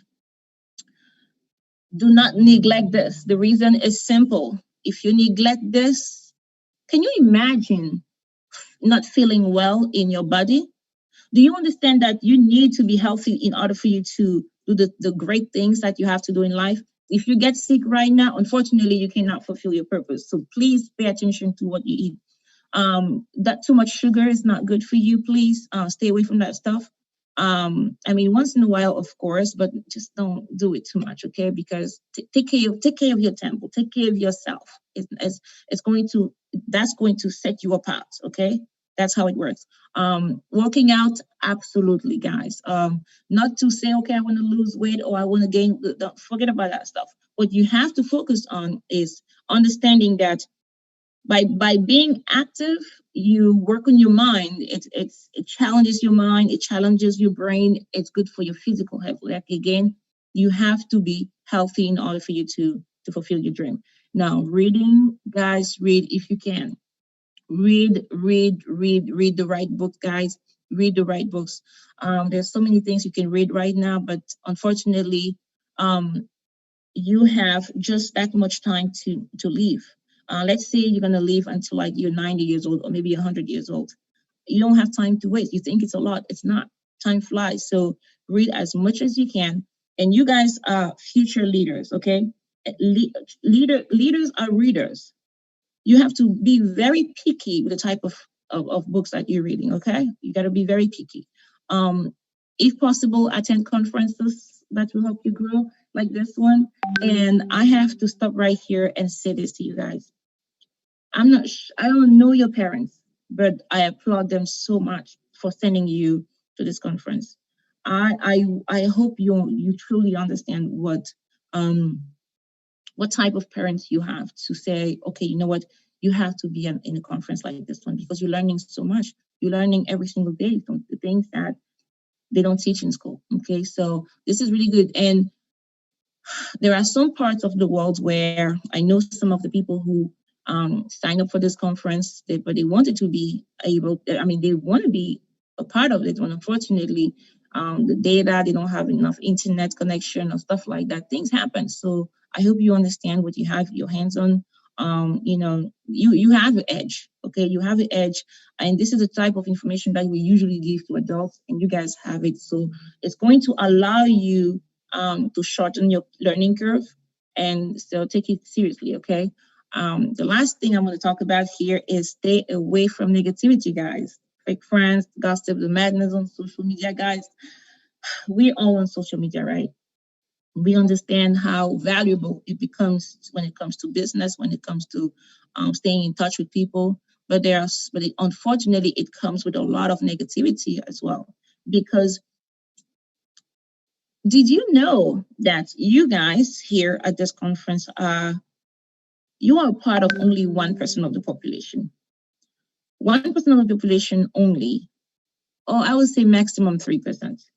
Yeah, I'm just going to be a little bit more generous, okay? Only 3% of the population really thinks about how to better themselves. Or people think about it, but they just don't do it. They don't put their money where their mouth is, right? I don't know, however I say it, right? They don't really take it seriously, or they say they're gonna do things, but they don't. But you are here working hard, studying, and when you go back out in the world, people are so negative, and if you waste your time staying around negativity, it's going to drag you down. It's going to bring your energy to very low. It's going to bring you back to the floor, and you don't want that. You want your energy up all the time in order for you to be focused, right? Because you don't have time to waste. Okay, work hard on yourself. Please do not compare yourself with anyone. No, don't do it. Okay, we all have our own assignments. You were born to do one thing or maybe many things, but that's your assignment. That's what you were created for. This is what you're supposed to do. And that thing, when you look around, you look on your left and on your right, and you see people do something else, like maybe succeeded on doing something else.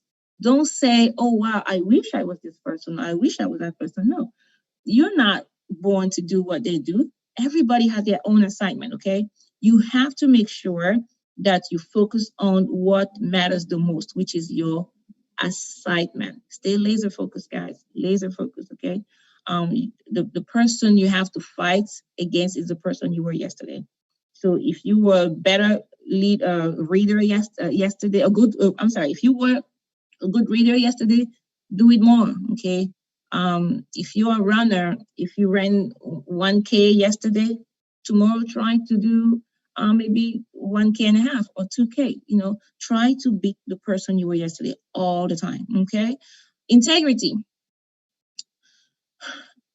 Make sure, guys, I know it's not easy, but make sure that people can say they earn your confidence and trust. You have to make sure that people can trust you, especially in business. I mean, in any type of transaction, like you can do when it comes to business or your profession, even in family. If people can trust you, you can definitely it goes a long way, especially for business, like I said. Okay. Discipline. Wow. Let's go and talk about disciplinary care. You see, there are, like I said earlier, while you guys are here working hard, listening to this information, learning from us, there are other people who don't have a chance to hear the information that you have. Or there are people who have a chance to listen to this information, but they turn it down. Okay. Or maybe some people are going to take this information and do nothing with it, right? The reality is once this will be over, I'm pretty sure or maybe at least one time you faced some people who, I'm trying to say it the right way. Some people who neglect their lives, I would say. Some people who are not taking their lives seriously, okay? There is something called the peer pressure. And I want you guys to really pay attention to that. Be careful, guys. Be careful, because the peer pressure is extremely, extremely strong. And we all go through that. And if you feel like you are in a negative atmosphere, please run away. I mean it from the bottom of my heart. Run away like you lost your mind, like to save your life, okay? Because you can end up like this or even depressed. There's so many young adults or kids, or teenagers who are so depressed right now just because they live in a certain atmosphere, in that negative energy. Or finally, because of the mistakes they're making, or they make every single day, they find themselves going to jail, okay? So Jim Rohn said something. He said, we must all suffer from one or two pains, the pain of discipline and the pain of regrets. Discipline weighs ounces and regrets weighs tons. That's Jim Rohn right here for you. I don't know if you really understand what it means, but reality is it is tough. Life is tough. Life is hard, but there are it's not easy. Like you're not going to receive things easily. Are you going to learn how to say no very often? Yes. And I'm just going to leave it there. But remember that there are two different types of pains that we all have to go through. Either you discipline yourself and you have the good results in the future, or you say, well, I don't really care, and you face the consequences later, okay? Now, here is one thing I want to share with you. When it comes to your goals, when it comes to your dreams, when it comes to your assignment, the things that you have to do, please do not worry about whether it's going to grow or is it not going to grow or whatever. Your responsibility is to plant the seed. Plant the seed, guys. Plant the seed of hard work. Plant the seed of commitment. plant the seed of generosity, plant the seed of patience, plant the seed, plant the seed of self-learning, plant the seed of self-education, plant all the seed, just like you're doing right now, right? Your job is to plant the seed, and the rain is going to take care of it. The sun is going to take care of it. Your responsibility is not to worry. It's going to grow, guys. It's going to take time, but it's going to grow. The time that it has to take, but it's going to grow. Okay. And sometimes you're going to have to go ahead and take the weeds out, right? But sometimes you're going to find yourself having to guard the gate. You know, you might have to find it to guard the gate and to protect. You might have to protect your. Someone can mute their lines. Stanley, could you please mute your line? Thank you. Thank you so much, Stanley. Yes. So I was. Thank you. Okay, good. Yes, I was saying that the truth is you might have to even build a fence, okay, to protect your work, to protect what you are doing. And when it comes to your life, if it means running away from negativity, like I said before, if it means running away from trouble, please do, okay? Because that's the only way. You have stuff to do. You have a lot of work to do, and we rely on you, okay? We count on you, and we know you're going to do great things. But here's the thing, guys. We believe in you. We truly do. We believe in you. Stay in school. Work hard. Do the little things. Go the extra miles, okay? Go the extra miles. It doesn't matter how painful it is.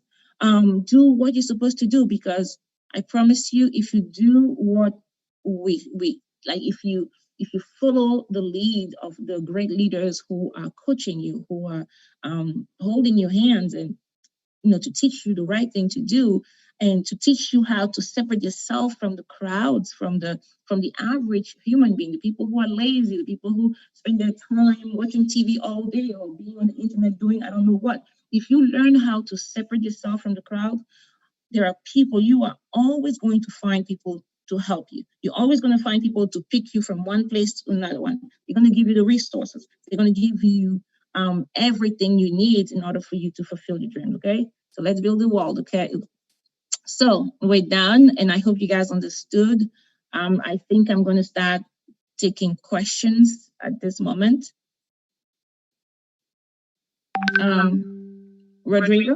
Yes. Yes, I'm here. I'm here, Ms. Lucie. I just want to see. Absolutely.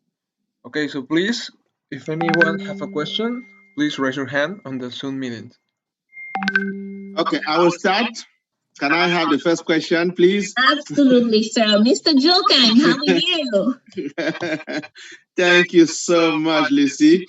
And I'm not going to reveal the secret that Rodrigo had to teach you how to do Zoom last night. Okay, I'm not going to tell anybody that.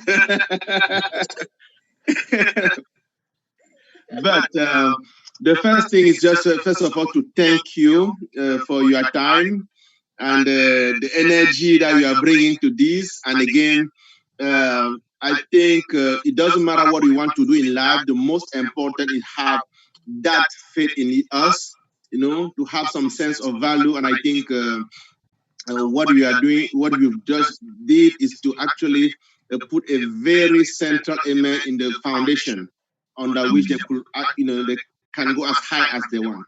So my question is that how did you get here today? Where you I know you were born in Cameroon just like me. Okay, we are transparent here. Even though I didn't know you, we didn't met until maybe recent last few weeks. I didn't know about you, but I came to realize that we were born in a very challenging environment that I know pretty well. And I just want some delegate to know how did you go from there to where you are today? Okay, that's a good question. I was born in Cameroon, that's in Central Africa, like he said. And I remember, you know what, let me just stop sharing the screen so you can hold on 1 second, okay?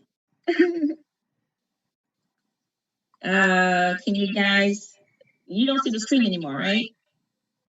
Okay, good. They are streaming here. That's good. Okay. Yes, I was born in Cameroon. That's in Central Africa, guys. And I came to the US in September. It's going to be 17 years, and I speak French as I would say second language. So English is my third language. And when I came to the US, I couldn't speak English at all, so it was really challenging, very very challenging. I My husband is from Congo, so we met in another country, which is Burkina Faso. It's a long story. So that's where we actually lived in West Africa for a few years before we moved to the U.S. And I came because the U.S., it was mostly because of the opportunities, not because the continent of Africa is not great. Not that wasn't the thing. The thing was that in terms of opportunities, I wanted to give myself and also my children the opportunity to have certain things. And I always felt like the best way for me to serve my nation or my continent is to position myself in a and I mean to put myself in a position where I can have more knowledge, more credibility, more influence to help other people. And unfortunately, because of the climate, the political climate back home in Cameroon, things are very. I'm looking for the right word right here. so challenging to say the least. Yeah, they're really challenging. Mm. It is challenging. It is challenging, and there are so many like Cameroon, like so many African countries is an amazing place, But unfortunately, leadership is wrong. And listen, guys, you as because you are leaders, I mean, you are the future leaders in of the world. I have to say this, though. I'm going to take advantage to say this. Everything rises and falls on leadership.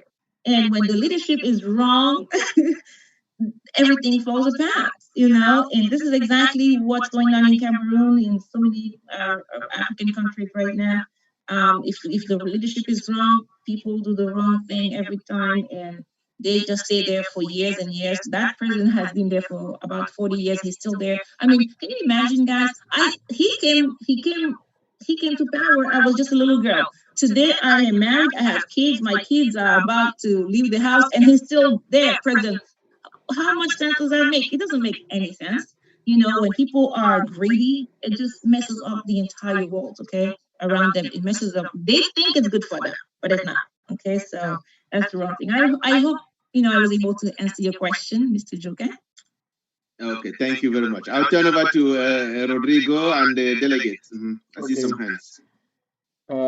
We can start with a question of Marilia Becerra. Marilia, please introduce yourself and make your question. Oh, sorry, I was muted. Can you hear me? I can hear you clearly. Thank you. My name is Marilia Bezerra. I'm from Brazil. And I would like to ask you. How old are you? I am 16. I'm 16 years old. Oh, that's good. My son is 16 years old, and he's on the line here with you guys. That's good. You talked about self-confidence, and we have been hearing about it a lot, and also to not put ourselves down. But one thing that I think you will have a good answer for that is how can we help the ones that are around us to build that self-confidence as well, because us as ourselves as students, I study in a school where there are many hundreds of students, I think, that face the realities of depression, anxiety, and it's very hard either to know how to approach it and help it, but and also doesn't, go along with it. How to help them and not harm ourselves in the process. Learn how to hear, and I know this is very important to hear what people have to say to help them, but also keep our confidence, keep our way to help them. I guess this is my question. Yes, I understand, and this is that's such a good question. Mahilia, right? Yes. That's perfect. I see that not only you want to learn how to keep your confidence up, but also help other people. Number one, the best way to do it first is you have to stay upright here, okay? Upbeat. You hear me? You have to make sure that your self-confidence is high at all time. That's number one, because it's inspiring, okay?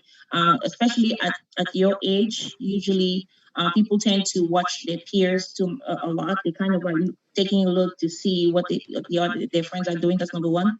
And the second thing is you have to help them. You have to help them by talking to them. One of the things that I do is when I see, if I have a friend, if I call someone a friend and I see the person letting themselves down, immediately I say something.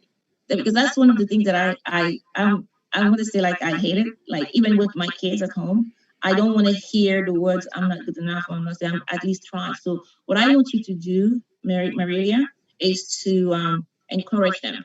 You have no idea, guys, how much power your words of encouragement. I mean, your words have a lot of power and influence. Sometimes you think, well, if I say something, they're not gonna believe me, or if I say something, are they really going to hear me? Who am I? What can I say, or what can I do? Actually, you can say something. You can actually help them. You can actually lift them up. You can tell them things like, don't talk to yourself like that. You're going to be good. Imagine that someone says, well, I'm having a hard time believing that I'm a beautiful girl. And this is really one of the issues that girls face, especially in their teen years, because of they start to compare themselves to other girls. Please be that person who's going to go and tell your friend, oh my God, you're so beautiful today. Trust me, you think it doesn't mean anything, but it means a lot. And to be honest with you, I'm actually one of those girls. I remember I was sharing I was sharing this story with my kids just last week, I believe, or 2 weeks ago. I was telling them that I was that girl who was so pretty when I was a little girl, so pretty. And do you know, I didn't know that. I was just looking at the pictures, some of my pictures just recently. I was like, who is this girl? Oh my God, I was so cute. But trust me, back then, if you had dared telling me that, I was gonna think that you were making fun of me, because I thought I was so crushed. I was so crushed that I thought I was ugly. And when I think about it, I feel like I wasted time. Girl, I wasted time, energy, and all that stuff thinking that I was ugly and I was actually the deal. You understand? So encourage your friends, okay? Marilia, you have to be able to learn how to give compliments. Don't even wait, okay? Ladies, especially even the guys. When you see your friend who has like a nice haircut, start by that. You can actually listen, you can actually make it your goal per day. Every single time you go outside to find something to compliment on someone. I do that all the time, even today, because I refuse to see people letting themselves down. So, Maria, one of the things you can do when you walk around and you see one of your friends at school, and if you see she has a beautiful dress, let her know. You can say something like, "Oh, girl, I love your dress today. Wow, I like your hair. Oh my God, I like your perfume." It feels like nothing, but I promise you, you don't know what it's going to do into their heart. You don't know. Maybe she went through something at home. Maybe she went through something at school the day before, but that's one sentence is going to be a deal breaker for her, okay? Use your words, guys. Use your words wisely, okay? Use your words. Does that help? Does that help? Yeah. Thank you. Thank No you very problem. much, Lucie. My pleasure. Thank you for your whole presentation. Thank you. Thank Next you, Ms. question. Lucie. And also thank you, our student. So now we're going with the question from Mohamed Traore. Can Yes, can I have exactly. a question? Oh, Mohamed Traore. Yeah, I see Mohamed Traore. Okay. Yeah. Let me turn on the video. Please do. Thank you so much. I would love Okay, to now see it's okay. Okay. As mentioned previously, it's Mohamed Traore from Mali and precisely in Timbuktu. So the question is, let me just use a French quotation to come back to the point. She's bilingual, so go ahead. Yeah, yes, I am. There is a French word which says on réfléchit mieux dans un château que dans une chaumière. You good? Yeah, yes. Qu'est-ce que tu as dit? Tu peux reprendre la phrase?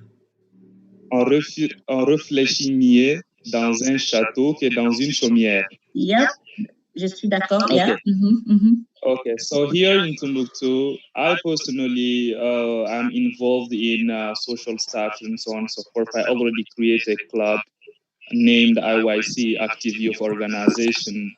And from time to time, we used to boost those youngs to put them at the upper level of themselves. But we have a huge problem because we may lack some facilities and we're going to say a lot of important things. So according to you, in an environment such as the hour we have, because even now we are on Zoom, but you don't know even how we are connecting, and it's really very difficult and very challenging to be really with you guys.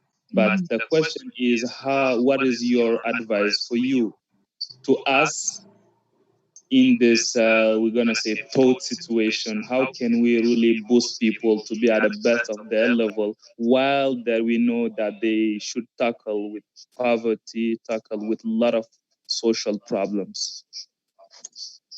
Okay, before you answer, I have my friend who is the ambassador of Mali to the United States happen to be watching you as you speak.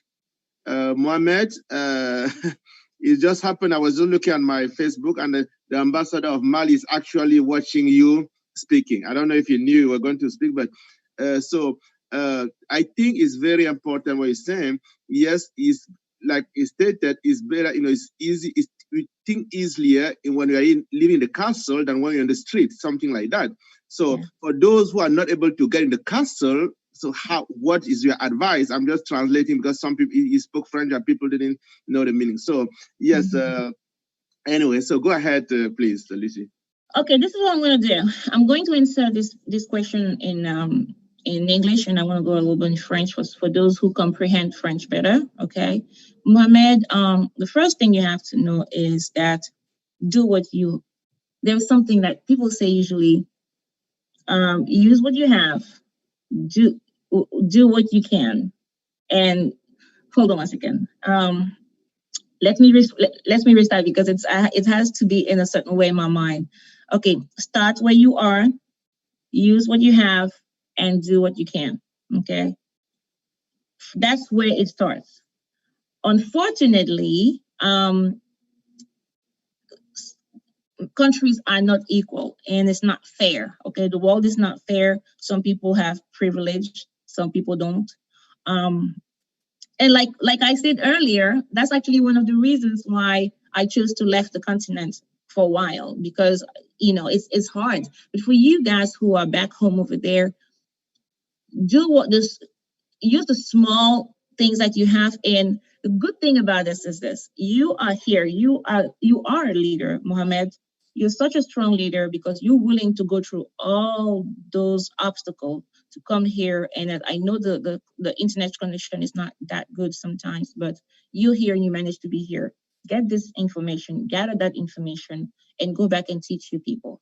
That's the first thing I want to say, because eventually what will happen is You know, when the mind of a human being expands, it can't go back. It cannot go back. The information that you got over here, somehow it's expanded in your mind. Being here alone with so many people from different nationalities and different countries and different continents, it gives you that, it allows you to see something else. Now, maybe the generation of leaders of today, right now, don't have all what you guys need in place for you to become successful, to have the type of success that you see in your mind.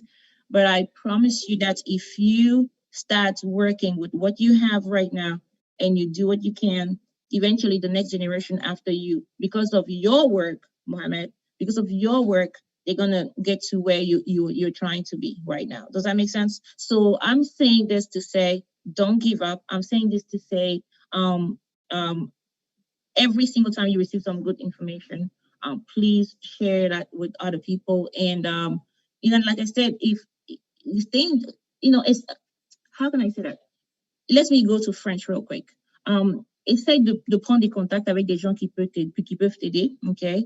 Try to look for people who can actually help you. And you have to be able to share your vision. In order for you to find the help that you need, you're going to have to share your vision with people that you know can see what you see. Okay? And you have such a great leader in Mr. Gijoken right now, and I know he can definitely he can actually connect you with some people who can help you fulfill your dream and your goals and your vision. Okay? So I think that can help as well. Right, Mr. Gijoken? Yeah, thank you very much, Lucie. And I just remember I told you had the name of my mom, so that's something. So anyway, Mohamed, comme je disais, l'ambassadeur du Mali est en train de vous écouter ici. Je ne sais pas si vous avez l'ambassadeur du Mali aux États-Unis, qui est un ami personnel, il est en fait en train de vous suivre. Je ne sais pas si vous voulez lui dire un mot, parce que bon, comme et avant même de le dire. Il a été sponsorisé comme Lucie, et tu le dis, on va se tutoyer, tu le dis. Il a été sponsorisé par aussi une amie que je connais, qui est vraiment passionnée en Afrique, qui est vraiment passionnée pour l'Afrique. Donc, c'est pour dire que quand il y a des gens qui veulent travailler, il y a des opportunités se présentent. Tu vois, Mohamed, pour dire, tu es ici pas par hasard. Notre ami commun qui t'a sponsorisé, il y a 5 de vous. Donc, il faut seulement continuer dans cette voie-là. Okay? Nous sommes là et on va s'organiser. Nous allons nous organiser pour trouver le moyen. Déjà, il y a Cheikh Hamala Diabaté, il y a notre diva de la musique africaine, Oumou Sangaré, avec qui je travaille, et puis beaucoup plus d'autres. Donc, sachez que nous, le Mali nous tient à cœur et vous allez nous voir bientôt. Dès que les conditions sanitaires vont le permettre, sachez que nous serons de votre côté. Je ne sais pas si vous avez un mot à dire à l'ambassadeur qui est en train de vous écouter, quelque chose de positif. Bon, je crois qu'il peut peut-être envoyer un mot, peut-être aux gens pour vous encourager, peut-être qu'est-ce qu'ils vont faire sur l'Internet. Je sais que je le mets un peu directement s'il le fait parce que j'étais content. Quelqu'un qui appelle de Tombouctou au Mali et puis l'ambassadeur aussi en train de regarder. Donc, Mohamed, dites un mot à l'ambassadeur, s'il vous plaît. Bien sûr. Ok, là je pense que je vais retourner franchement en anglais, en français. Ok. Oui, parce que c'est que je me suis déjà dit qu'il était temps de faire quelque chose. Donc depuis 2015 à là, nous avons ce club-là que j'ai nommé CJA, Club de la jeunesse active, en anglais IYC. Et c'est très, disons, ouvert et très disponible, même sur les réseaux sociaux. Il faut juste taper Active Youth Club Timbuktu. Et là, vous allez voir exactement tout ce que nous faisons parce qu'on a seulement 2 goals, social responsibility and academic excellence. Et Dieu merci, on n'a pas encore des gens qui nous supportent, pas du tout. Mais on travaille avec nos propres moyens, on mène des activités vraiment civiques et on essaie de montrer la voie aux gens. Donc, du coup, on a commencé, on était juste 5, 7 comme ça. Et aujourd'hui, Dieu merci, nous sommes une vingtaine et je suis aussi très reconnaissant. Et j'ai été moi-même ici grâce à un membre et on a aussi coaché depuis trop longtemps, c'est Ahmed. Et c'est aussi à IYC que lui aussi, il continue, il partage la vision et on a plein de gens comme ça. Donc, la seule chose, c'est on fait de notre mieux et on est sûr et certain qu'un jour, quand même, la vérité va briller. Thank you for all. Ok.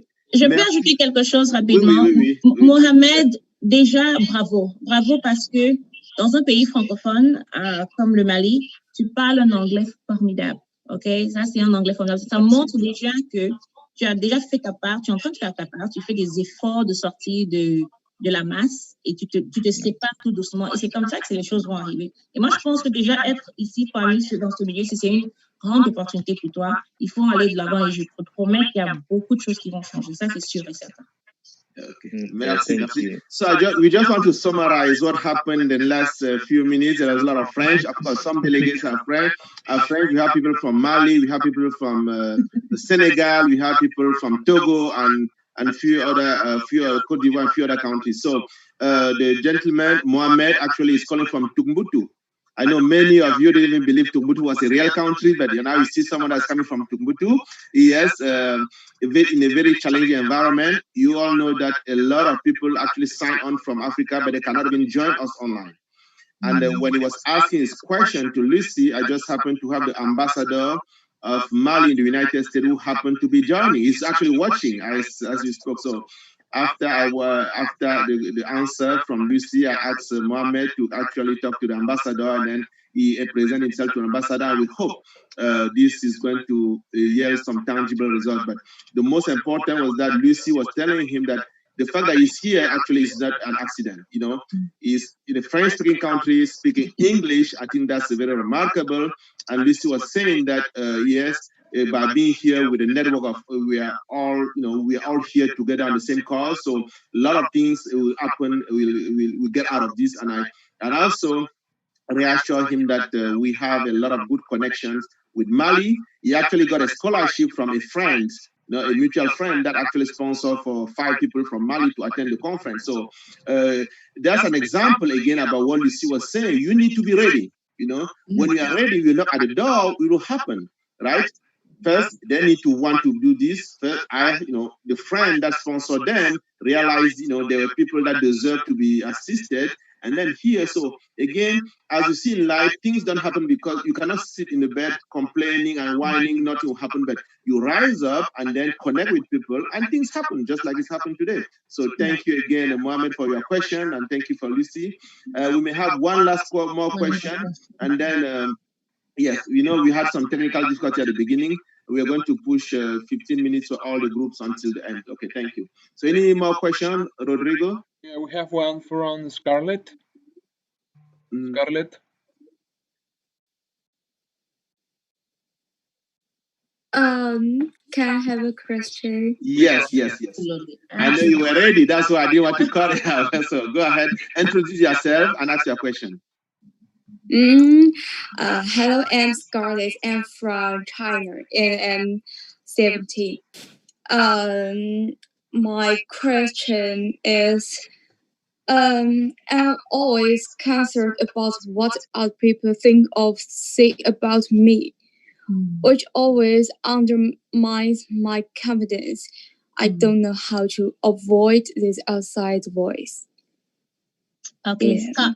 Scarlett, I want to make sure that I understand your question clearly. Okay, you want to know, you say you have some negative thought that you have in your mind, and you want to know how to overcome those. Correct? Yes. Yeah. Perfect.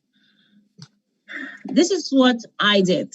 Okay, I'm talking about my personal experience because I'm going to say I hated myself at a certain point. Sometimes it's caused by what people say about you, and you have to believe that. And sometimes people say the reality, which you are a good person, and then you still don't believe them. If the source is the fact that you have too many people who are negative and who don't believe in you around you, like fake weird friends, you're just gonna have to cut them off, girl. Listen, just stay away from them because you have no business being in a in circles of people who cannot uplift your spirit up. You have no business staying there. Okay, if it's your family, of course, family is family. But this is where it leads me. This is what you have to do when it comes to people. If it's family members, then you're gonna have to find another way to protect yourself by writing down the things that you believe you should be. Remember the thing that you remember the questions when I was talking about what is your purpose? What is your purpose, your passion, and everything, how to find it. One of the things you can do is think about all those things that you want to do in life and accomplish, and you write them down, and you pick up that paper and you start reading it, and you read those things like it's already happened. You understand what I mean? Like, you can actually open your mouth and say, I'm a leader, I'm an entrepreneur, I'm successful, I'm a surgeon. I know you're going to say, but it has not happened yet. No, of course, this is in the future. But I promise you, Scarlett, I'm sorry, if you say those things in present tense, and I don't mean to say you're going to just read it and not say out loud, okay? You take a paper and you write them down and you speak it. Open your mouth and say, okay, you know what? Let me know first. What do you want to become when you grow up? Because we have to focus on you right now. What do you want to do, Scarlett? I want to be an actress. You want to be an actress? Exactly. Now, can you say right now that you are an actress? Say it with me. Say it right now. Say it. I'm an actress. Say it. I want to hear you say it. I am an actress. Okay, good. Now say with me, I'm a beautiful actress. Say it. I'm a beautiful actress. Now repeat after me. I'm a very successful actress. Say it. I'm a very successful actress. Yes. And a lot of people love what I do. Say it. A lot of people love what I do. What I do. Yes. Say, my name is Scarlett. My name is Scarlett. And people love me. And people love me. I am adorable. Say, repeat after me. Go ahead. I'm adorable. I'm a great friend. I'm a good friend. Yes. Do you feel that? Do you feel that? Do you feel that energy? Is it hard? Is it hard to say now? It's hard to say, right? A little bit. Yeah. Good. I'll tell you why it's hard to say for you. It's hard to say because you don't believe it in your heart yet, because you don't. This is maybe the first time that you are like, how? Why is it that Miss Lucie asked me to tell people right now in front of everyone, okay, I'm a beautiful actress, I'm a very successful actress, which is, because for now you see yourself as who you are right now in the present. This is one of my tricks, and this is what got me here. That's one of the things that Mr. Joken asked me that question I forgot to answer. One of the things that got me here is I wrote down a vision of what I wanted to become. I'm not there yet though. I promise you I'm on my way. If you could only see what I have in mind and where I'm going, you're gonna be shocked. But I'm telling you, I'm just getting started. And the thing that I think in my mind, I write them on paper and I say it like it already happened. Okay, Scarlett, you have to say it. You have to be able to see yourself. You have to be able to put yourself in front of the mirror and say, this is who I am. I'm a beautiful lady. Okay, no matter what people say, I'm beautiful, I'm strong, and I'm smart, and I'm successful, and I'm going to be successful. I'm going to be such a strong actress, and people are going to come to pay, and they're going to pay a lot of money just to see me. Okay, this is what's going to happen, and it doesn't matter it's going to happen. Okay, that's all you do. And it's funny how that works. People think it's crazy. And at the beginning, it's going to be hard because you don't see it. But I want you to think about your vision. You think about your vision and you focus on what you see, and that is going to be. I want you to believe that what you see in your future is your reality, not what you see right now. Okay, you understand that? So you have to understand that you have to think about what you have, believe what you want to see happening, and don't and stop believing what you see right now. Of course, you have to be realistic. Of course, when it comes to, okay, is this a bottle of water? Yes or no? Yes, of course it is. But that's not what I'm talking about. I'm talking about your goals and your dreams. Okay, you have to speak it into existence and start working toward it. Because if you don't believe it, then unfortunately you can't even take the steps toward toward what you want to accomplish. Does that make sense? Okay, last thing before we go, because we have to go. Stay away from social media, especially when it comes to negativity. Please stay away. Stay away from negative news on TV. Stay away, because it breaks your energy, it breaks your hope. When you open the news, sometimes you think the world is going to fall apart. You think the way they report the news, do you know they get paid to report the news like it was the end of the world every single day? Because guess what? Negativity sells. Negativity sells, and everything that is positive doesn't sell. Okay, if I tell you, oh my God, it's such a beautiful sunny day today, it's not interesting. But if I say, oh my God, there's a car, someone saw a car over there, or someone shoot this, and someone shoot someone, and you're gonna be like, oh my God, what happened? It sells. Negativity sells, Scarlett. Stay away from negativity.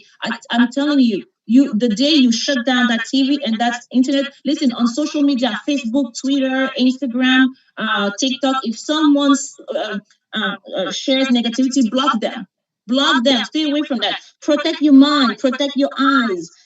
Protect what you see. Protect your ears. Because if you keep hearing that stuff, you start believing it, and it kills you. Okay. Okay. Good. Okay.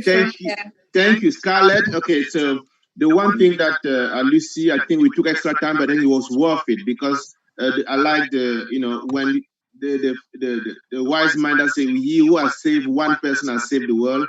And I think, Lucie, you may just have the message you are giving to Scarlett. Actually, I'm sure many of the delegates here will relate to what she's saying. So thank you very much for that. So the most important thing is that project that positive image. What she's doing exactly what all of us have done.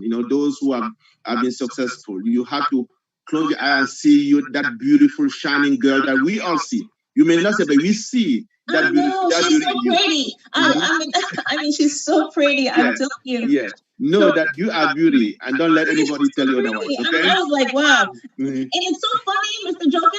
This is funny how the prettiest girls are the ones who doubt themselves. Yeah, exactly. Unfortunately, yes. She's beautiful. She's so pretty. Okay, stop doubting yourself, ladies. You are going to be the actress, okay?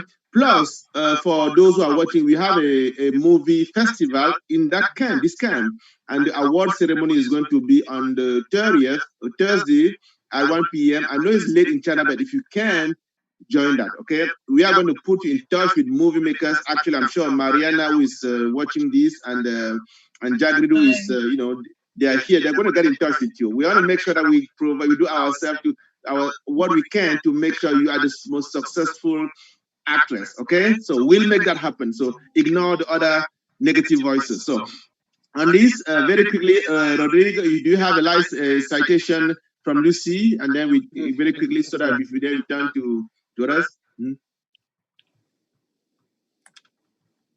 I think this was I like this last interview, that last part, because again, it's saving young people from all around the world. I think this message will resonate everywhere. Thank you, Lucie. My pleasure. My pleasure.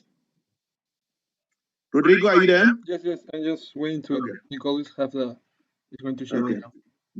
And hopefully Sarah and her team is there, and they inform everybody that we kind of like around 15-20 minutes behind. So yeah, they are ready. I just here's the citation. Okay. Oh. I could see Scarlett like excited. Okay, Lucie, very quickly, this is a token of appreciation. Our work we are supported by our elected official.